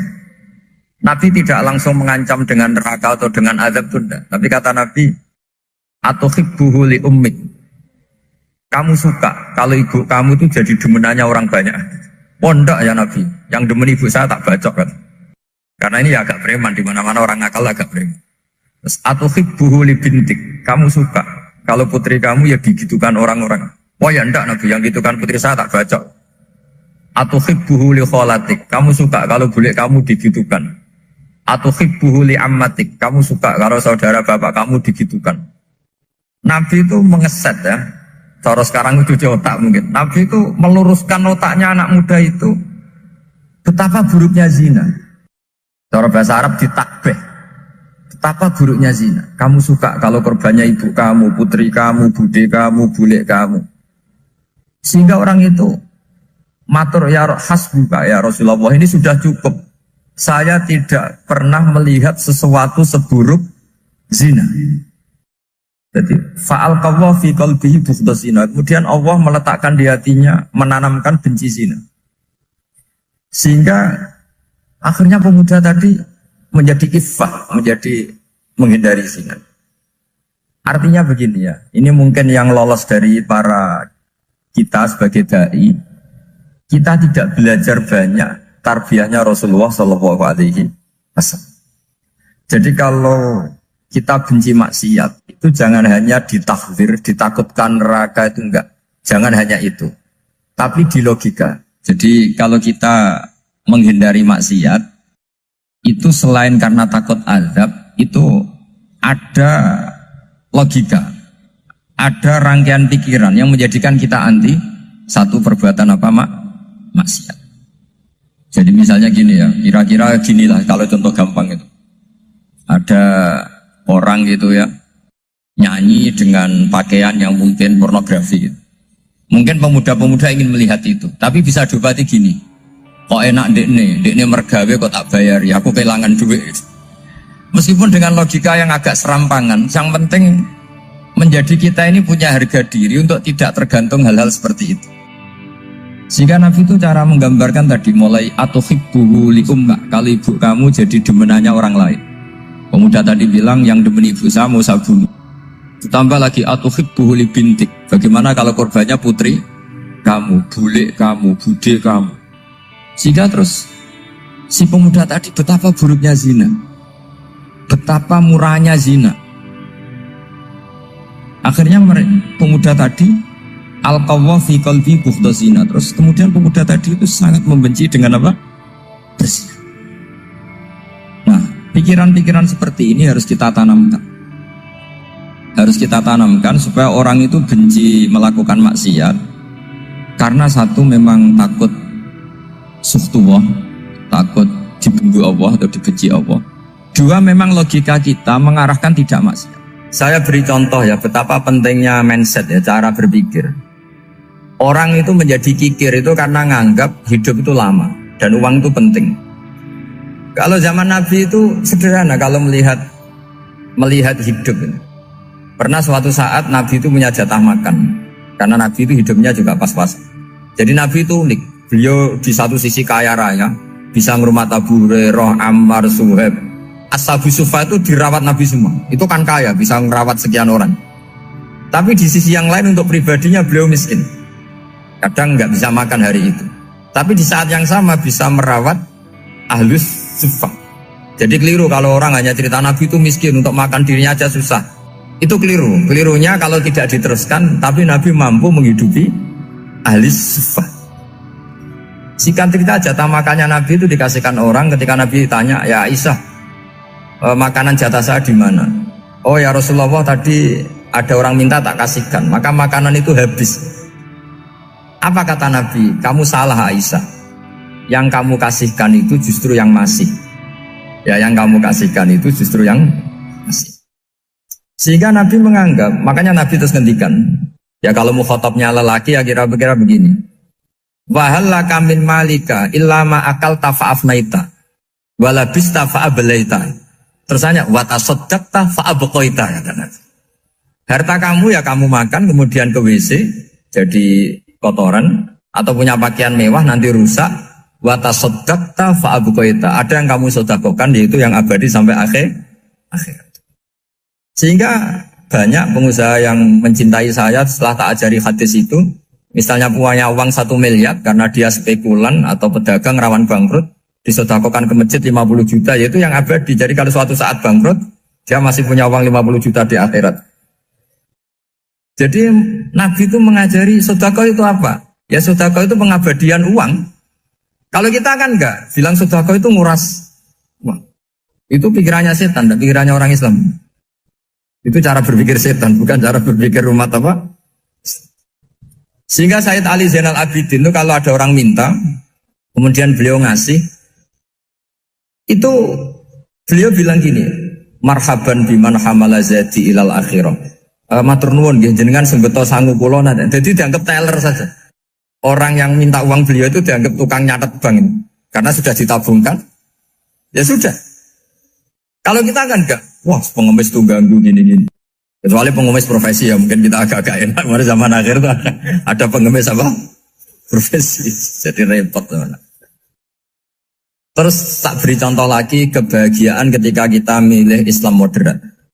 Islam kita diajarkan guru-guru kita, utamanya oleh guru kita Mbah Maimun. Saya juga sering ketemu beberapa ulama dunia termasuk Habib Umar. Saya juga ikut sowan ke sini pas beliau sama Habib ini Hasan Toha Putra di sini sama orang-orang moderat. Itu cara berpikir juga luar biasa indah. Beliau pernah cerita ya, beberapa ulama lah, banyak yang cerita itu. Saya pernah diceritani seorang alim ketika ada orang ekstremis itu mau ngebom di tempat maksiat. Kebetulan yang maksiat itu kebanyakan ya orang Islam. Karena di negara yang mayoritas Islam. Ditanya sama Syekh Sa'rawi. Syekh Sa'rawi itu mufassir top di mana? Mesir. Ini mau tak habisin karena mereka orang Islam kok maksiat terus. Terus ditanya sama Imam Sa'rawi. Laumatu ala khini ma'asihim aina masiruhum. Kalau mereka mati dalam keadaan maksiat, mereka kemana? Ya ilanar, mereka pasti masuk neraka. Terus ditanya sama Imam Sa'rawi. Wahal masiruhum ilanar muradun nabi amlan. Punya umat maksiat kemudian mati masuk neraka, itu yang diinginkan Nabi apa enggak? Ya tidak aja. Ya sudah, enggak usah dibom, ditunggu tobatnya kata. Karena kalau mati dalam keadaan itu ke neraka, dan itu tidak yang diinginkan Rasulullah Sallallahu Alaihi Wasallam. Terus ekstremis ini menjadi tobat, tidak berpikir ekstremis mas. Jadi orang itu harus berpikir mindset yang baik. Meskipun kadang berpikir baik itu ya agak-agak kacau. Ada seorang wali majdzub, itu kalau berdoa agak kacau, tapi gak bisa dibantah. Masyhur itu doa itu. Ini sekaligus ijazah, tapi kalau sebelum wali gak boleh. itu datang ke makamnya Rasulullah SAW. Terus doanya itu begini. Ya Allah, sekarang terserah engkau. Ya Allah, sekarang terserah engkau. Jika saya kamu jadikan orang soleh, jika saya engkau jadikan orang soleh, maka surra habibuk, maka kekasihmu ini senang. Yang susah musuhmu yaitu setan. Tapi kalau engkau menjadikan saya orang fasik, maka yang susah kekasihmu, yang seneng musuhmu. Jenengan punya dua pilihan itu. Wah itu kan doa tapi kayak teror itu. Ya jadi berdoa di Raudhah. Wah itu pasti mandi itu karena agak-agak maksa Tuhan itu. Ya Allah, engkau punya dua pilihan. Jika saya jadi orang soleh, maka kekasihmu ini senang. Musuhmu yang susah, yaitu setan. Tapi jika saya jadi orang fasik, maka musuhmu yang senang, kekasihmu yang susah. Mohon terserah jenengan, mau menyenangkan kekasihmu, apa menyenangkan musuhmu? Gitu. Kira-kira gimana? Kalau tertarik boleh doa itu dipraktekkan. Tapi kayaknya kalau copy paste itu gak keren, apa? Jadi dulu orang itu muamalah sama Allah dan Rasul itu rileks. Rileks itu nyaman karena ya tadi qul bi fadlillah wa bi rahmati fa bidzalika falyafrah. Sehingga Imam Izzuddin bin Abdissalam itu ngendikan innalladzina yarmunal muhsanatil ghafilat. Di antara kebaikannya ibu-ibu atau mbak-mbak ini harus berstatus ghafilat. Perempuan-perempuan pelupa. Ghafilat itu pelupa. Pelupa dari kenikmatan maksiat sehingga mereka dengan taat. Misalnya ada ibu-ibu atau mbak-mbak atau juga bapak-bapak tahajud, kemudian nyaman dengan tahajud itu. Kira-kira terbersit enggak ingin maksiat? Enggak kan, karena sudah nyaman dengan tahajud, dengan taat. Maka dibutuhkan kenyamanan dalam beribadah. Sebab itu ala bidzikrillahi tatmainnul qulub. Makanya saya termasuk kiai yang setiap ngaji itu happy, seneng. Karena ini untuk kampanye, seneng dengan ngaji, dengan taat itu sudah luar biasa. Kayak apa kalau mereka senengnya kalau nunggu melakukan maksiat. Jadi termasuk bentuk perlawanan kita terhadap maksiat adalah usahakan kamu tuh sebahagia, seneng dengan taat. Istiqnas billah, mu'anasah billah, farah billah, itmi'nan tumaknina billah. Sehingga ini mencukupkan kita tidak berkebutuhan maksiat. Meskipun kita ya manusia, pasti suatu saat atau sudah pernah maksiat. Serasa diceritakan lah, itu mesti gitu. Lah orang-orang dulu itu orang yang sukses mengelola bahagia ma'allah wa billah walillah. Jika wali-wali dulu itu jadi wali itu tidak mesti karena ibadahnya banyak, itu enggak. Mereka orang yang ibadahnya itu biasa. Biasa-biasa sekali. Ulama-ulama dulu ibadahnya biasa sekali. Tapi qulubuhum ma'allah, hatinya itu ma'allah. Itu ada seorang wali, itu jadi wali, Umar bin Abdul Aziz, yang dikenal Khamisul Khulafa. Khamisul Khulafa. Di luar Khulafa Ar-Rasyidin 4, di antara yang soleh adalah siapa? Umar bin Abdul Aziz. Itu ketika mau meninggal, itu senangnya bukan main. Itu semuanya nangis, beliau senang. Terus tanya, kenapa kamu senang? Memangnya saya kalau mati itu kemana aja? Ila khairi madhubin ilah, kezat terbaik. Dibang urip mbek kowe bolet atau mbek arhamur rahimin gitu. Yaitu Allah Subhanahu. Jalaluddin Ar-Rumi ketika mau meninggal itu muridnya nangis semua, beliau marah. Kamu harusnya pesta karena saya mau ketemu kekasih saya, malah kamu tangisi, goblok sekali kamu katanya. Jadi orang-orang dulu itu luar biasa. Karena tadi mereka tidak ingin ketemu Allah itu dianggap problem. Harus sesuatu yang membahagiakan. Makanya wali-wali itu kalau berdoa begini. Wa khairu ayyami yauman alqa kafih, dan jadikan hari terbaikku adalah hari ketika saya ketemu engkau ya. Pernah dengar doa itu? Wa khairu ayyami yauman alqa kafih, dan hari terbaikku adalah hari saat ketemu engkau. Aman kan enggak? Sampai matiku wedi. Saya tidak tahu wedi dosa apa wedi Israel apa wedi malaikat siapa? Mungkar nakir. Sebenarnya tidak perlu seperti itu. Karena cara pandang Nabi itu ini bisa dipraktekkan. Kalau kamu orang baik, mati artinya apa? Ya baik. Karena husnul khotimah. Kalau kamu orang yang buruk, itu kata Nabi, anggap saja mati itu akhir dari keburukan kamu. Nah, aku urip terus, malah maksiat terus. Maka Nabi itu kalau ngajari kita berdoa gini, Allahumma maj'alil hayata ziyadatan li fi kulli khairin wal mauta rohatan li min kulli syarri. Ya Allah, kalau saya hidup, ya anggap saja ziyadah fi kulli khairin, berpotensi nambahi kebaikan. Kalau saya mati, anggap saja ini akhir dari segala keburukan. Makanya saya berkali-kali banyak tradisi ulama-ulama NU, ulama-ulama pesantren, ya ada hanya NU, pokoknya ulama-ulama alim. Itu kalau ada orang mati, orang nakal gitu mati, ini saya gitu, itu hadirin mesti gak terima. Wah, api enang itu orang wakal. Tapi dipaksa sama kiainya, saya gitu. Lama-lama dipaksa. Saya gitu. Padahal yang hatinya kiai, wis ra iso maksiat meneh, wis saya gitu. Karena dengan mati berarti saya sudah tidak bisa maksiat lagi. Jadi Nabi melihat hidup dan mati itu segampang itu. Kalau al-hayata ziyadatan li fi kulli khairin wal mauta rohatan li min kulli syarr. Coba kita ke depan itu kan ada potensi zina, potensi korupsi, potensi maksiat. Yang bisa menghentikan potensi itu apa coba? Mati ya, udah pintar ya. Sudah maju berarti. Berani mati? Berani. Tapi jangan di sini ngel-ngelo panitia. Artinya yang selama ini kita risau dengan kematian, dengan apa? Nabi ngajari kita tadi. Allahumma ja'alil hayata ziyadatan li fi kulli khairin wal mauta rohatan li min kulli syarr. Ya Allah, jadikan hidup ini sebagai bekal menambah kebaikan, dan suatu saat kalau saya mati, semoga itu akhir dari segala keburukan. Jadi artinya Nabi itu ngajari kita itu positif terus. Sama seperti ulamanya tadi. Nak lagi rukun mbek tonggo ya sanggep ae kanca kaapian. Nak nenengan ben ra utang ngoten. Dadi pokoknya penak terus gitu. Nak bojo lagi ngamuk alhamdulillah gak ngajak blonjo. Nak pas rukun ya alhamdulillah kok lagi rukun. Jadi gampang semua. Makanya ada seorang alim itu ngendikan begini, ada yang tanya. Saya tuh dulu ketika kaya, teman saya sering main ke saya. Setelah saya miskin, gak ada teman-teman yang ke saya. Dikira si Habib ini kebetulan orangnya Habib itu mendukung keluhan dia. Ternyata enggak. Si orang alim itu bilang gini, malah bagus toh gitu. Kowe wis melarat buruhe wong. Ya sudah kamu miskin, buruhnya orang lain. Misalnya tukang manol di pasar atau tukang becak. Kemudian teman-teman kamu datang, malah kamu malu tuh jadi tontonan.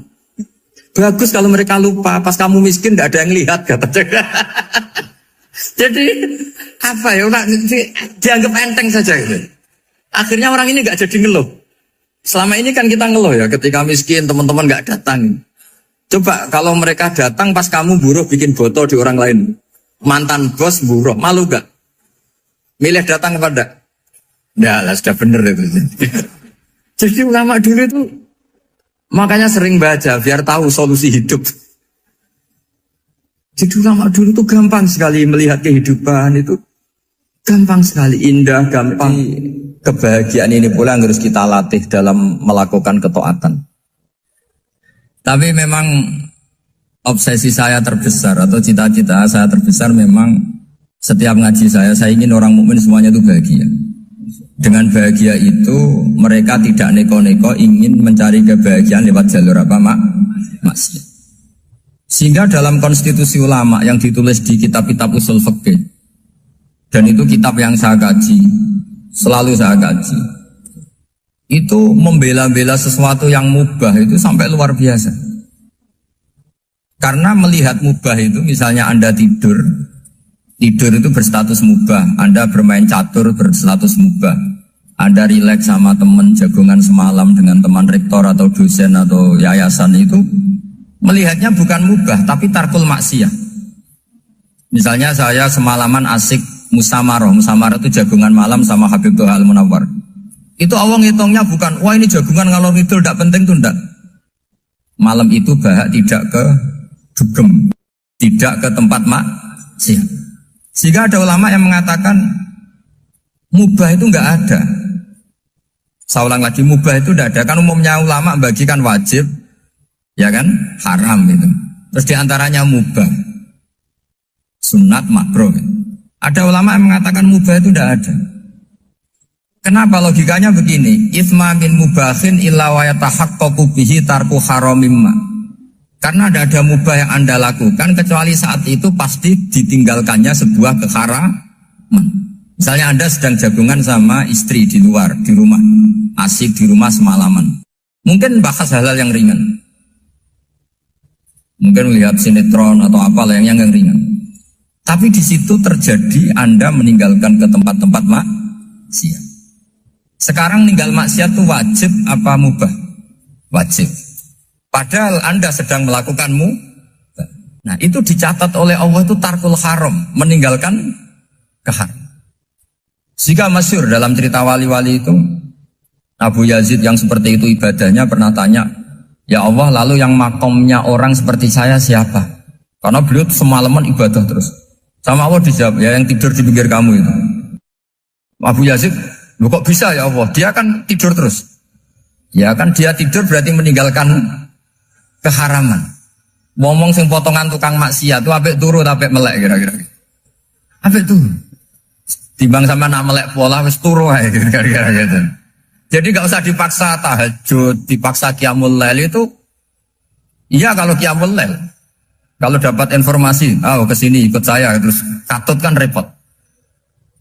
Jadi perlawanan terhadap maksiat itu sebetulnya gampang dalam Islam karena tadi nggak ada sesuatu yang mubah kecuali saat dilakukan berakibat meninggalkan keharaman.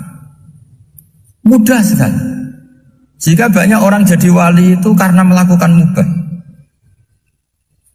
Itu ada orang jadi wali itu karena sering makan. Ya makan biasa itu. Karena ketika makan, ya Allah, betapa doifnya saya.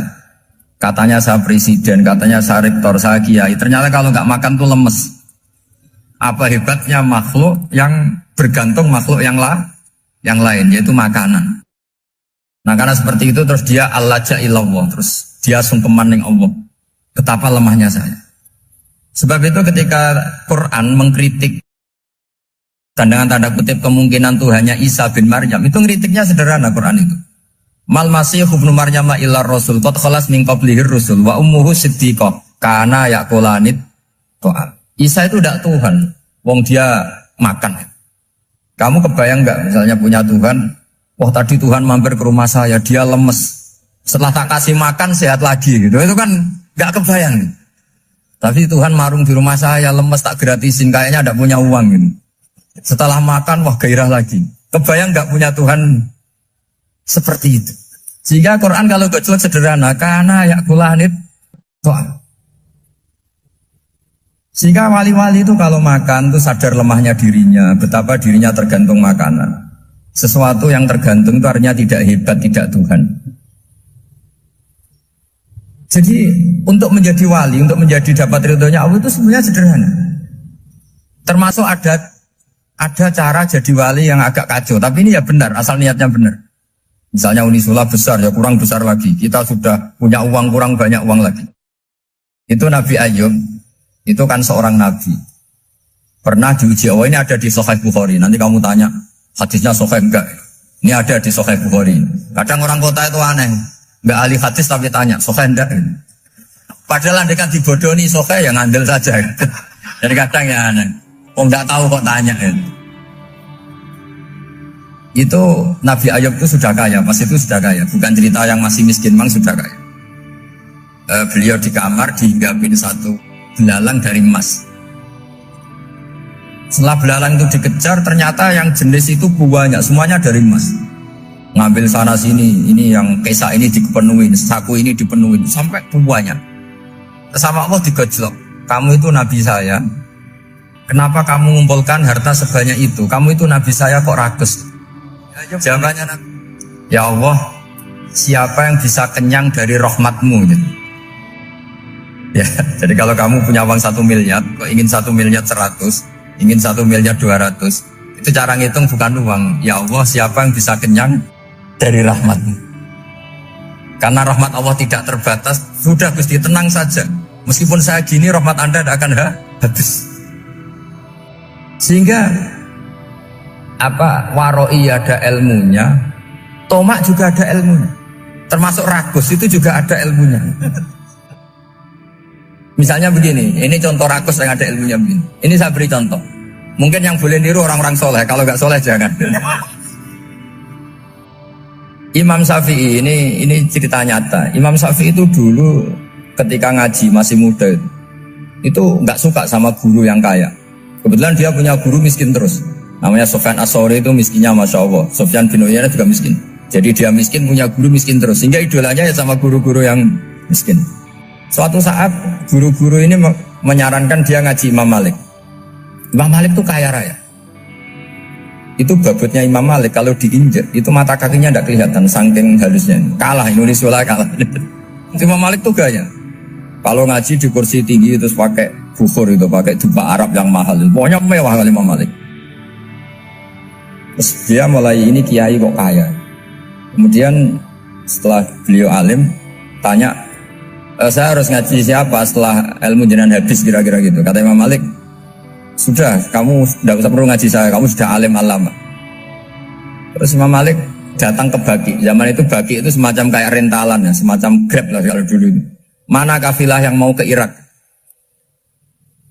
Ya sudah terus, oh kita mau ke Irak. Ini antar ke Muhammad bin Hasan As-Syaibani. Itu dibiayai sama Imam Malik. Grabnya ya dibayarin, itu kafilahnya itu ya dibayarin. Imam Syafi'i disangoni surrotan min dhahabin. Jadi satu kepes uang dikasihkan. Itu pernah tak hitung semurah-murahnya itu sekitar 60 juta.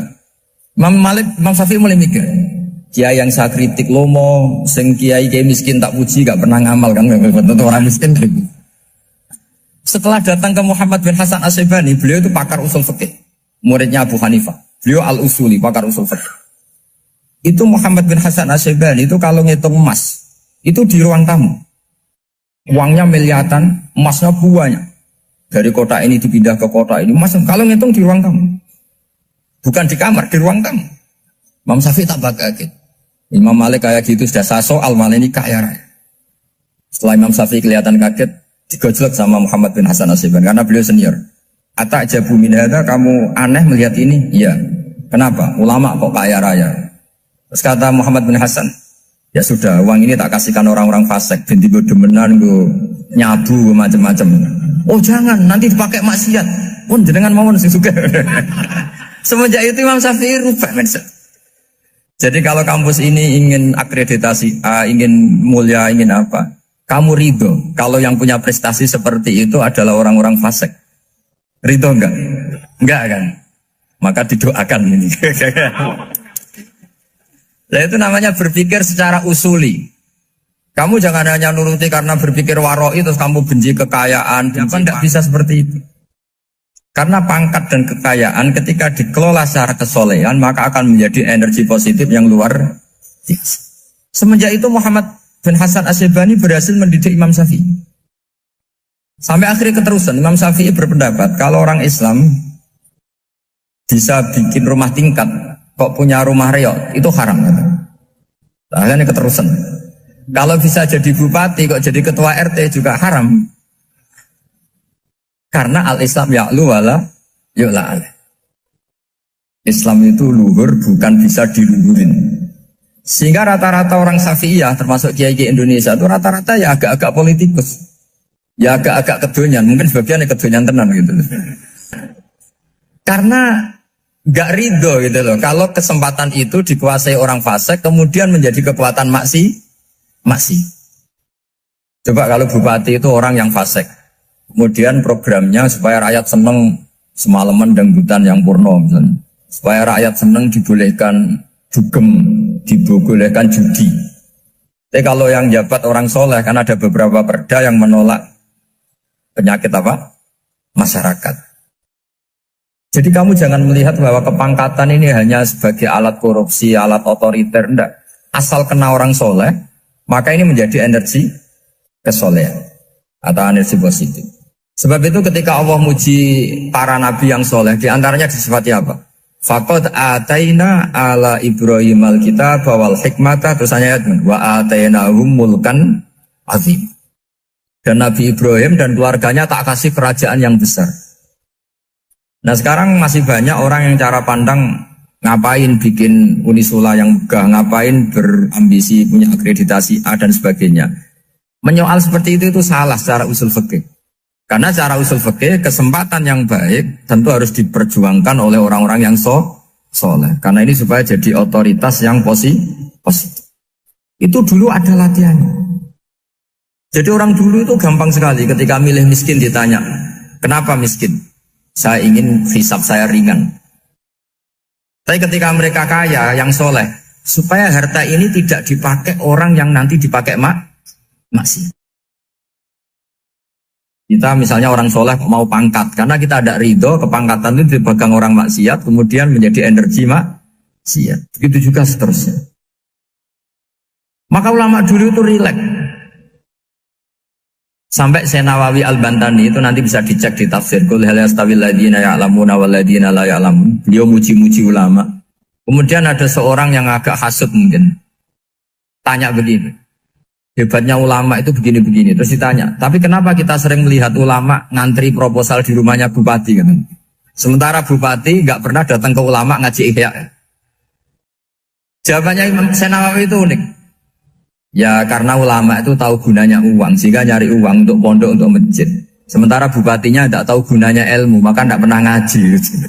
Jadi ya ringan saja nih. Jadi ya sudah seperti itu. Jadi kalau ada ulama kedonyan, anggap saja karena tahu gunanya uang. Jadi kenapa ulama ngantri di kabupaten, bukan bupati ngantri di ulama? Jawabannya, karena ulama tahu gunanya uang. Sementara bupatinya nggak tahu gunanya ilmu. Kira-kira gitu lah, ada ustadz tidak ganteng, kesensem rondo cantik, karena tahu gunanya ustadz itu. Artinya tahu gunanya kalau saya nikah nanti punya anak jadi gus, kan dia kiai gitu. Tapi rondone raro gunanya dia karena miskin gitu. Jadi ulama dulu itu rileks. Rileks menafsirkan apa saja itu rileks, termasuk saat terpojok. Itu rileks. Karena semuanya dianalisis pakai ilmu. Dados yang unik dari sistem beragama, Rasulullah Muhammad SAW itu jadi saksi kebenaran nabi-nabi sebelumnya itu menyampaikan risalah. Itu agak aneh secara teori fisik karena Nabi itu Nabi paling akhir. Tapi Nabi Adam, Nabi Idris, Nabi Nuh dan seterusnya itu benar enggak ketika jadi Nabi? Ketika mereka melaksanakan tugas nubuah itu benar enggak? Itu kesaksiannya itu lewat Rasulullah SAW. Yaitu yang diterangkan dalam ayat fakaifa idza ji'na min kulli ummatin bisyahidi wa ji'na bika ala haula'i syahida. Pulau niku mikir itu lama sekali. Jawabannya adalah rantai itu misalnya rantai pertama, terus ada kolong ya, ada kolong kedua, lingkaran ketiga, lingkaran keempat. Jika kualitas lingkaran itu, cincin rantai itu kualitasnya bagus, kedua bagus, ketiga bagus, maka ukuran semuanya sempurna itu tidak usah dicek satu persatu. Cukup paling akhir ditarik sekeras-kerasnya. Kalau semuanya tidak terputus, berarti semuanya kualitasnya bagus. Sehingga kita juga gitu. Misalnya dulu Mbah Ahmad bin Syuaib itu alim alamah. Sampai Mbah Zubair, sampai Mbah Mun, sampai Gus Yasin, sampai beberapa putra Mbah Mun. Yang mewakili dunia kealiman. Ada Gus Naji, ada Gus Sofur, ada semuanya, ada Gus Ibab. Itu ukuran kualitas terjaga ndak itu memang di akhir. Sehingga ini peringatan untuk Gus-Gus. Dulu bapak saya nyuruh saya ngapalkan Quran itu sederhana sekali. Dewe bapak gini, Beb. Mbah saya, buyut-buyut saya itu hafal Quran. Bapak saya itu kalau ngendikan gini tok. Hak, ya oke kudu hafal Quran. Nah ora iku anakam luwih ra alasan, luwih duwe alasan nak hafal. Mulane di bapak goblok itu penting. Di bapak goblok itu penting sekali karena ini menjustifikasi anaknya kalau goblok niru bapaknya. Artinya gini, mbah saya hafal Quran misalnya, bapak saya hafal Quran. Sekali saya ada hafal, itu anak saya bisa syukuran. Karena kalau udah hafal anut bapak. Jadi ya seperti itu. Tapi sekali saya masih hafal, anak saya ini ya kebingungan apa hafal, wong kula hafal. Mboten niki mboten nyindir, niki ngamuk. Kersane orang itu harus mikir. Kadang-kadang ndak orang saenake maksana hafal Quran alim, tapi dia sendiri ndak alim, ndak hafal Quran. Anaknya ini kan alasannya apa? Coba Anda memaksa, Anda sendiri tidak jadi percontohan. Sehingga tradisi nubuah ya seperti itu. Nabi Adam jadi nabi sukses melaksanakan tablignya Nabi Idris, Nabi Nuh dan seterusnya. Sebetulnya itu sebagai bukti bahwa mereka melaksanakan perintahnya Allah secara benar. Ujiannya apa? Di Rasulullah Muhammad SAW ketika ditarik semuanya kuat, berarti semuanya melaksanakan amanah secara apa? Benar. Kita dalam sana juga seperti itu. Kalau ditarik kok misalnya cincin ke-8 atau ke-9 itu putus, Berarti ya salahnya di situ, yang lainnya sudah kuat, salahnya di situ, itu dibuang. Kemudian cincin berikutnya dicatokkan sama yang sama-sama kuat. Makanya disebut sanad mungkotek. Nah ini saya mau cerita tentang cara Mbah Mun maknani bahwa Rasulullah SAW itu disebut Nabi Sayyidul Awwalin. Jadi pemimpin Nabi mulai zaman dulu. Tapi sekaligus Sayyidul Akhirin. Jadi Nabi punya dua sisi. Secara maknawi itu Nabi awal sebelum ada Nabi Adam. Tapi secara fisik, secara lahir Nabi itu Nabi akhir apa? Zaman. Ini saya maknani persis ketika Mbah Mun maknani. Mungkin kalau sama tidak cocok boleh komplain. Wah dulu Mbah Mun tidak gitu. Kamu kok tahu? Saya kan kurang dengar sehingga kayaknya tidak gitu. Jadi itu tolong kalau yang tidak akurat jangan bantah. Karena apa ya? Gak meyakinkan. Teman itu gak meyakinkan. Cara sanadnya itu tidak meyakinkan. Saya baca ya. Ketika Allah Ta'ala ngendikan hanya 3 santai saja, tidak sampai jam 10 selesai, nggak sampai, tak jamin nggak sampai. Ketika Allah ngendikan bahwa ini nabiku Sayyidul Anbiya wa Ajalul Asfiya wa Akramul Habaib. Terus ada malaikat tanya, "Kila den dawuhna apa ngene?" Huwa Adam. Huwa itu membuang hamzah istifham, kira-kira malaikat itu tanya, "Ahwa Adam? Apakah nur yang begitu sempurna, cahaya yang begitu sempurna yang engkau pasang di aras, ala qawaimil arsy, apakah itu Adam?" Terus qala dawuh sapa Allah Ta'ala. Jadi Adamu di sini bukan fa'ilnya qala, tapi jadi mubtada. Jadi jawabnya qala dawuh sapa Allah Ta'ala dawuhe Adamu bihi uniluhu alal marotib. Jadi Adamu utai Nabi Adam bi sebab hadzan nur, yaitu Rasulullah Muhammad SAW, unilu ngekei ingsun hu ing Adam alal marotibi ing dhuwur-dhuwure derajat. Jadi kata Adam di sini bukan fa'ilnya qala, tapi qala jawab sapa Allah, jawab Adamu bihi uniluhu alal marotib. Itu bukan Adam. Justru Adam itu tertolong oleh nur itu. Gara-gara nur itu, Adam memperoleh a'lal marotib. Nah ini itu Bib Hasan. Malaikatnya agak kipu. Jawab pertama sudah salah, diulang lagi. Kila huwa nuh. Nggih gampil lho Gusti. Nak mboten Adam nggih berarti niku nuh. Wis keliru cek ngoyel.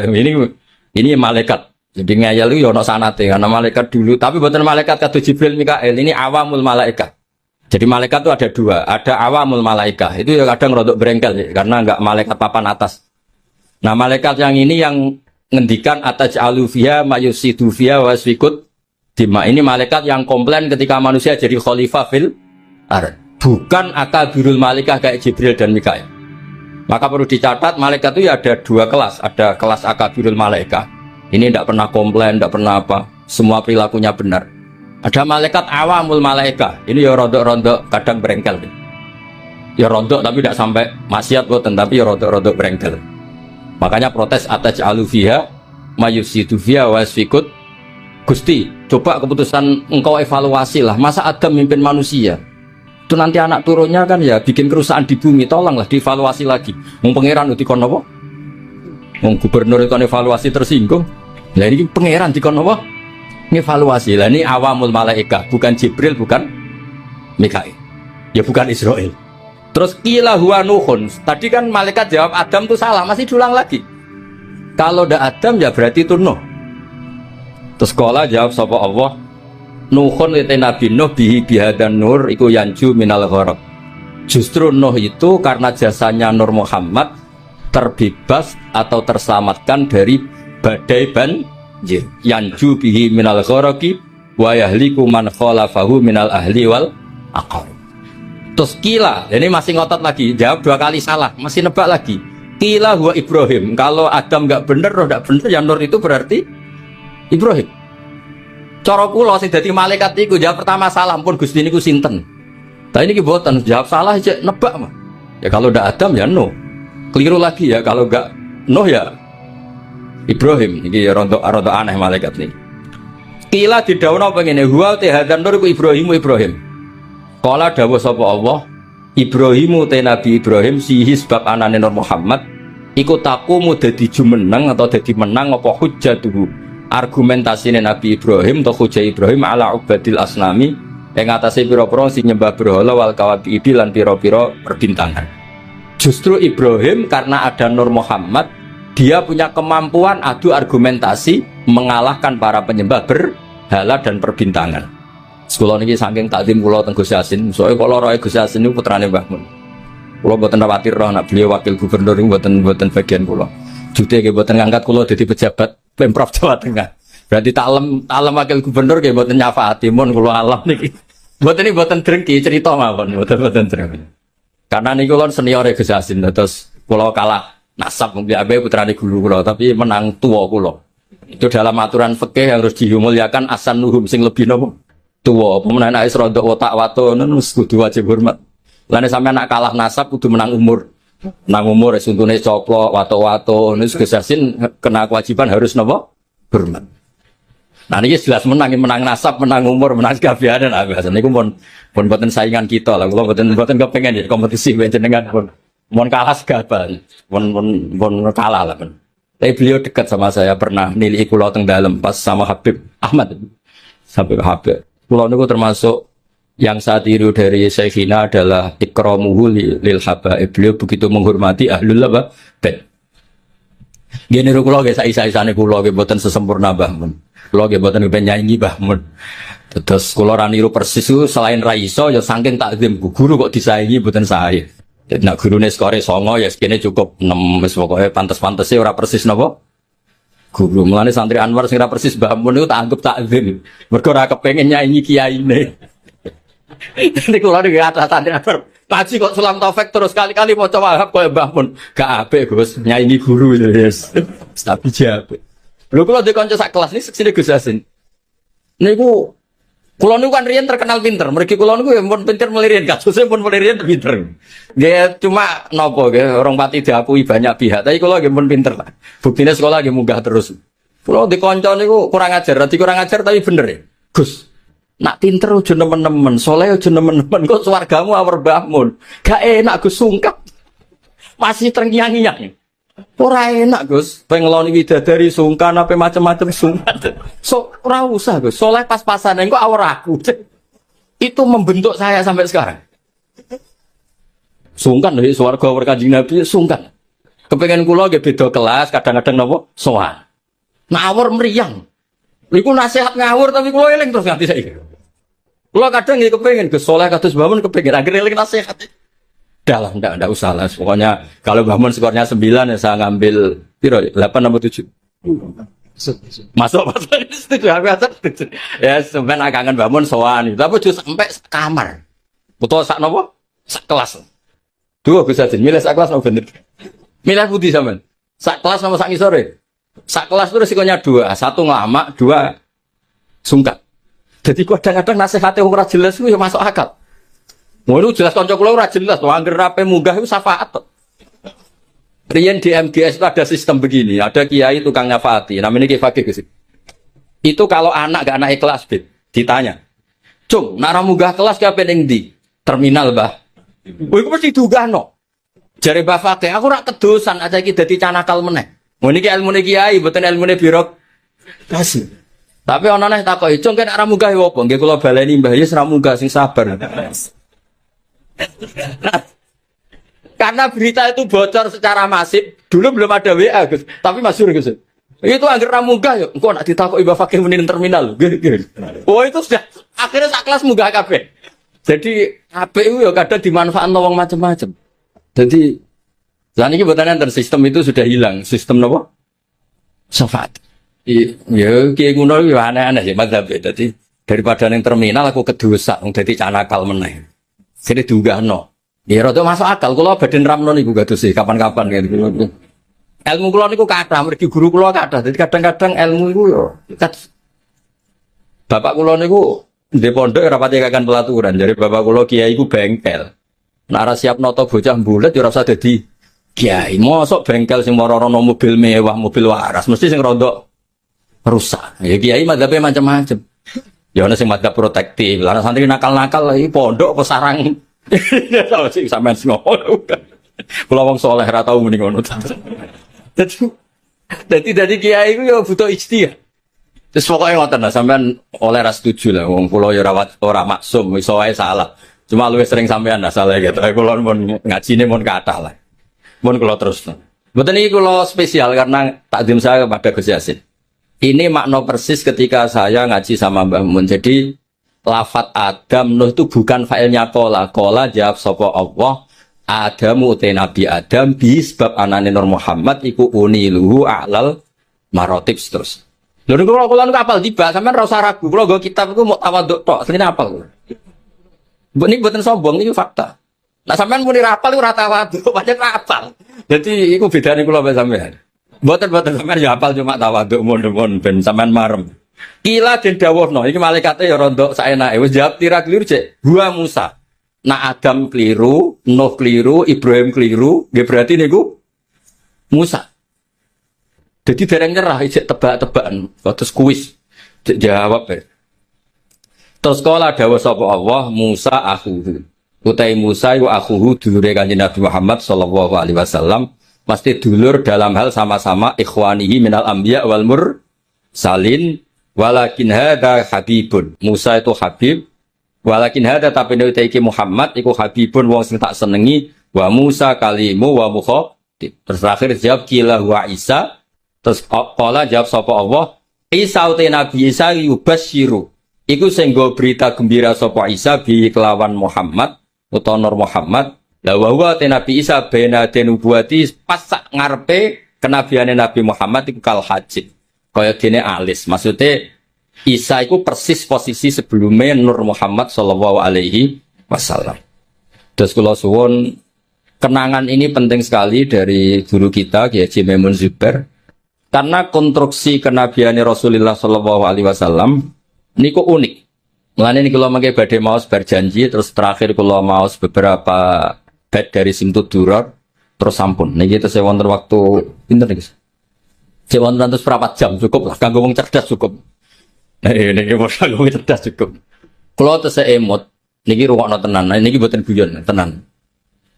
Ketika Rasulullah Muhammad Sallallahu Alaihi Wasallam memaklumatkan diri jadi nabi, itu problem utama itu nasab. Man huwa Muhammad hatta yadda'iya annahu Rasul Rabbil Alamin. Muhammad itu siapa? Kok bisa memaklumatkan diri kalau seorang dia adalah nabi? Karena syaratnya nabi itu harus cucu-cucunya nabi. Nabi itu tidak boleh anaknya orang yang tidak bernasab. Bukan karena Allah asobiah, bukan. Sampaianlah dipimpin uang sing gak jelas asal usulnya itu ya rahasia. Justru Nabi dari putra Nabi, buyut-buyutnya Nabi itu bentuk penghormatan Allah, memilihkan Nabi itu dari klan terbaik, dari marga terbaik. Jadi kadang wong keliru, pangeran berarti asobia Gus, dadekno Nabi mesti turunan Nabi. Ya kowe sing keliru, kowe iku diregani pangeran. Misalnya tokoh sing mbok nut itu anake copet, kowe kan yo gengsi. Bocah diregani pangeran ora roh. Akhirnya sadar, yes, apik ngono wae. Jadi Nabi itu harus turunan. Nabi ini bukan berarti Allah itu asobia. Justru Allah membuat penghormatan, memberi penghormatan pada kita. Bahwa orang yang kita ikuti turunannya orang baik, turunannya orang baik, turunannya orang baik. Orang spesial dari turunan spesial, dari turunan spesial. Makanya keyakinannya ahli sunnah wal jamaah, bapak ibunya Nabi fil jannah. Semuanya fil jannah. Wa kaifala wa sayyidul akramu sallallahu alaihi wasallam wa sitatuhul mun. Nabi itu orang suci, masa lewat rahim yang najis. Jadi kalau suci ya lewat jalur suci supaya Nabi tidak terpapar apa? Najis. Makanya kita berpendapat nasyabun taksibul ula biqulahu qallatat hanujumahal jauza habada iktu sudati wa fakhari anta fihil yatimatul asma. Jadi babanya Nabi itu spesial. Nah, tapi ketika Nabi itu munculnya di Mekah, di mana saat itu adalah komunitas jahiliyah, itu orang-orang Yasrib. Yasrib itu suatu saat nanti jadi Madinah. Itu banyak yang ahli kitab. Itu mereka tanya, man huwa Muhammad? Muhammad itu siapa? Kenapa dia ngaku Nabi? Turunannya siapa? Karena indukan Nabi itu ada di Israel, ada di Palestina, ada di Yerusalem lah, pokoknya bangsa itu. Kalau aku muni Israel, bully. Israel itu negara nggak diakui kita. Muni Palestina ning Quran ra ono bahasa Palestina, bingung ngadepi wong hasud tuh. Tapi ra usah dihadepi barno itu. Israel lah bahasa resminya zaman itu Israel. Akhirnya Allah menjelaskan fihi ayat bayyinatum maqam Ibrahim. Makanya ada Mbah Mun ojo geman ninggal tiba, ninggal berjanji. Meskipun beliau juga tidak pernah meninggalkan Simtud Duror. Akhirnya diterangkan oleh Said Berjanji. Wa ba'du fa'aqul huwa Muhammad bin Abdullah bin Abdul Muttalib wasmu Syaibatul Hamdi Khumitat fi Salihus Saniyah. Mun niki kula jelas ra maca niki. Mboten kok niat ngetokno apal, yen kula apal tenan. Paling gak apa sapal ya apa kok masalah ya lali langsung manusia. Jadi ditunjukkan bahwa Muhammad adalah turunan Nabi Ibrahim, itu ada jejak Ibrahim di situ. Fihi ayatum bayyinatum maqamu Ibrahim. Akhirnya, lalu buktinya apa kalau Muhammad turunan Ibrahim? Karena Ibrahim pernah hidup di Mekah. Dan ketika Nabi Ibrahim hidup, tidak menghentikan waladi. Kalau beliau menghentikan waladi, maka bisa saja anak turun Ismail tidak lagi di Mekah tapi kembali ke Palestina. Maka beliau menghentikan dzurriyyati. Akhirnya dibuktikan secara artefak sejarah. Di situ ada Sofa, ada Marwah, yaitu dua gunung yang ketika itu Hajar kesulitan nyari air untuk minumnya siapa? Ismail. Ada sekian bukti artefak bahwa Ibrahim punya anak Ismail dan ditempatkan di Mekah, Indah Baitikal Muharram. Maka ketika itu diungkapkan oleh Quran, orang Yahudi tercengang dan banyak yang masuk Islam. Karena sekarang Muhammad sudah memenuhi kriteria seorang nabi. Amanah sudah, tabligh sudah, sidik semuanya sudah, termasuk asal-usul nasabnya. Nah, karena pentingnya asal-usul nasab ini, Sayyid berjanji di antara memulai mukaddimahnya dengan waba'du fa'akul huwa Muhammad bin Abdillah bin Abdil Muttalibi wasmuhu Syaibatul Hamdi Khumidat Khisaluhus Saniyah. Terus diteruskan sampai wa'adna nubila roy bin intadzawil ulumin nasabiyah ila dzabihi Ismaila nisbatu huwa muntah. Itu kayak apa pinternya Sayyid berjanji. Nah, bukti artefak di Mekah, di Ka'bah itu dulu ada namanya Babu Bani Syaibah. Itu nama lain dari Abdul Muthalib. Wasmuhu Syaibatul Hamdi. Maka saya masih ingat ketika banyak sekali saya mengikuti ngaji Mbak Mun, juga kadang-kadang dengarkan ngajinya Habib Lutfi di TV 9. Itu artefak atau ma'athirun nubuwah, itu harus kita tetapkan. Kalau enggak, orang akan menganggap cerita Ibrahim itu fiktif. Maka dawai Sayyid Muhammad, beliau mengapresiasi Al-Mamlakatul Arabiyah ketika tidak jadi gusur makam Ibrahim. Atas nama teknik matof, itu kan pernah ingin digusur supaya lebih apa? Luas. Tapi ketika diingatkan banyak ulama itu jangan. Karena itu bukti atharun min athari Ibrahim. Kalau itu dihilangkan nanti suatu saat orang tanya, buktinya apa kalau Ibrahim pernah di Mekah? Tapi dengan bukti artefak itu menjadi tercatat oleh sejarah fihi ayatum bayinat maqamu Ibrahim. Makam Ibrahim itu bukan maknanya kuburan, buatan batu yang pernah diinjek Nabi Wa. Nah, sekarang dibuktikan lagi ada artefak kedua, yaitu Hijir Ismail. Bahwa akhirnya Ismail itu tidak pulang, dia bikin kamar kecil yang namanya Hijir Ismail. Hijir itu kamar atau privasi. Nabi Ismail itu ya anak kecil, ya sudah, ya namanya anak kecil sudah ngerti Ka'bah itu sakral, nak nyancang wedhus itu ya deket-deket Ka'bah. Dia bikin kamar ya dekat Ka'bah. Namanya Hijir apa? Ismail. Dan semua sejarah akhirnya tahu bahwa Ismail ya akhirnya nikah sama suku Jurhum, yang beliau tidak kembali lagi ke Palestina. Singkat cerita, sekarang suku Quraisy terbukti min dzurriyyati Ibrahim alaihis salam, dan sesuai definisi Nabi, kalau seorang Nabi harus turunan Nabi Sinten Ibrahim. Ini di sini hebatnya Sayyid berjanji. Beliau mengarang begitu tertib untuk membuktikan silsilah nasabnya Rasulullah Shallallahu Alaihi Wasallam. Maka beliau ngendikan wa'adna nubila roidin intadzawil ulumin nasabiyah ila dzabihi Ismail anisbatuhu wang. Terus terakhir tadi ada mahalul qiyam, ada macam-macam kalau suwun seperti Dawi Gus Yasin. Orang itu harus senang. Kata Sayyid Muhammad dalam kitab Haulal Ikhtifal bi Maulidi Rasulillah sallallahu alaihi wasallam. Ini kata Sayyid Muhammad. Dan saya setuju, logikanya itu sederhana tapi nggak bisa dibantah. Kalau ada orang membid'ahkan maulid atau menentang maulid, fakullahu, maka katakan kepada dia, apa dia berani mengatakan limadza tafrakhuna bin nabi? Wong tua, siapapun orang tua itu dia anak wis kriting, pesek, wireng. Kuwi kowe nak lahir seneng ora karuan. Padahal anak ini juga suatu saat jadi problem. Kuwi kowe pas lahir diakikoi. Semua nang kabeh tanggane didelok. Kon muni ganteng, padahal tanggane do gremeng asline gantenge nanti. Intinya sebuah kelahiran itu pasti menyenangkan. Padahal itu jelas kritik. Apalagi kelahirannya Rasulullah Shallallahu Alaihi Wasallam. Wis ganteng, ada nurnya, pewinter, wajahnya sempurna ya ta'ala la wajuhu ta'ala lu al-qamari fil lailatil badr. Apa berani? Kalau kita maulid itu kan ibaratun anil faroh bi maulidin nabi. Kita yang namanya maulid itu pokoknya satu implementasi, satu ekspresi, satu perilaku yang menunjukkan bahwa kita ini ceria, kita senang dengan lahirnya Nabi. Faman harromal maulida, misalnya siapa yang mengharamkan maulid, tanyakan ke dia. Apa dia berani mengatakan lima ada tafrohu nabi? Wong anak sing kriting ndek wae pas lahir mbok seneng ya apa meneh iki lahire Kanjeng Nabi. Terus pertanyaan kedua mereka, syubha itu klaim mereka. Yaumu wiladatihi wa yaumu mauti. Nabi itu lahir hari Senin, tapi beliau juga wafat hari Senin. Kenapa engkau syukuran hari Senin, padahal hari itu juga wafatun Nabi? Kenapa tidak kamu jadikan yauma husnin wa yauma asafin, hari susah dan hari sumpah? Terus jawabnya Sayyid Muhammad mengutip Dawe Jalaluddin Asyuti dalam kitab Khalal Ikhtifal, inna syari'ata hatsat ala idhari surur. Syariat itu hanya mendorong supaya orang itu senang. Buktinya ketika anak kamu lahir disunatkan nyembelih kambing menunjukkan senang. Tapi ketika keluarga kita meninggal justru syariat melarang niyahah, melarang meratapi berlebihan. Artinya apa? Ketika hari Senin adalah punya dua sisi, yaitu yaumul farah bi maulidin Nabi, sekaligus yaumul huzn bi wafatin Nabi, itu yang dihitung syariat adalah yaumul wiladah, yaitu yaumul farah. Sebagaimana ada akikah lil wiladah, tapi tidak ada akikah lil wafat. Jadi itu tadi meneruskan argumen yang dibangun Gus Yasin.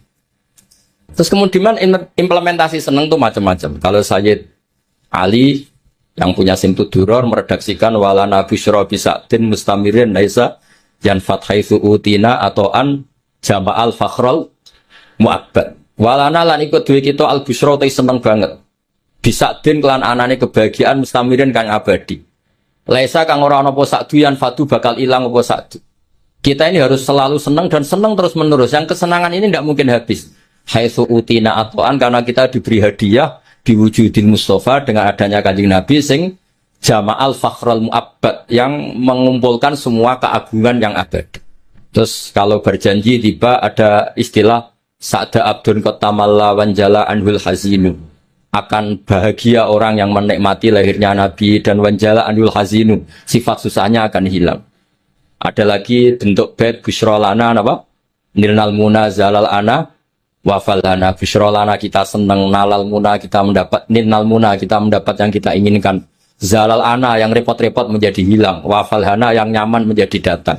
Jadi semua itu implementasi dari senang di Maulidi Rasulullah sallallahu alaihi wasallam. Paling enggak sing teko untuk berkat ora usah bayar yo mari seneng.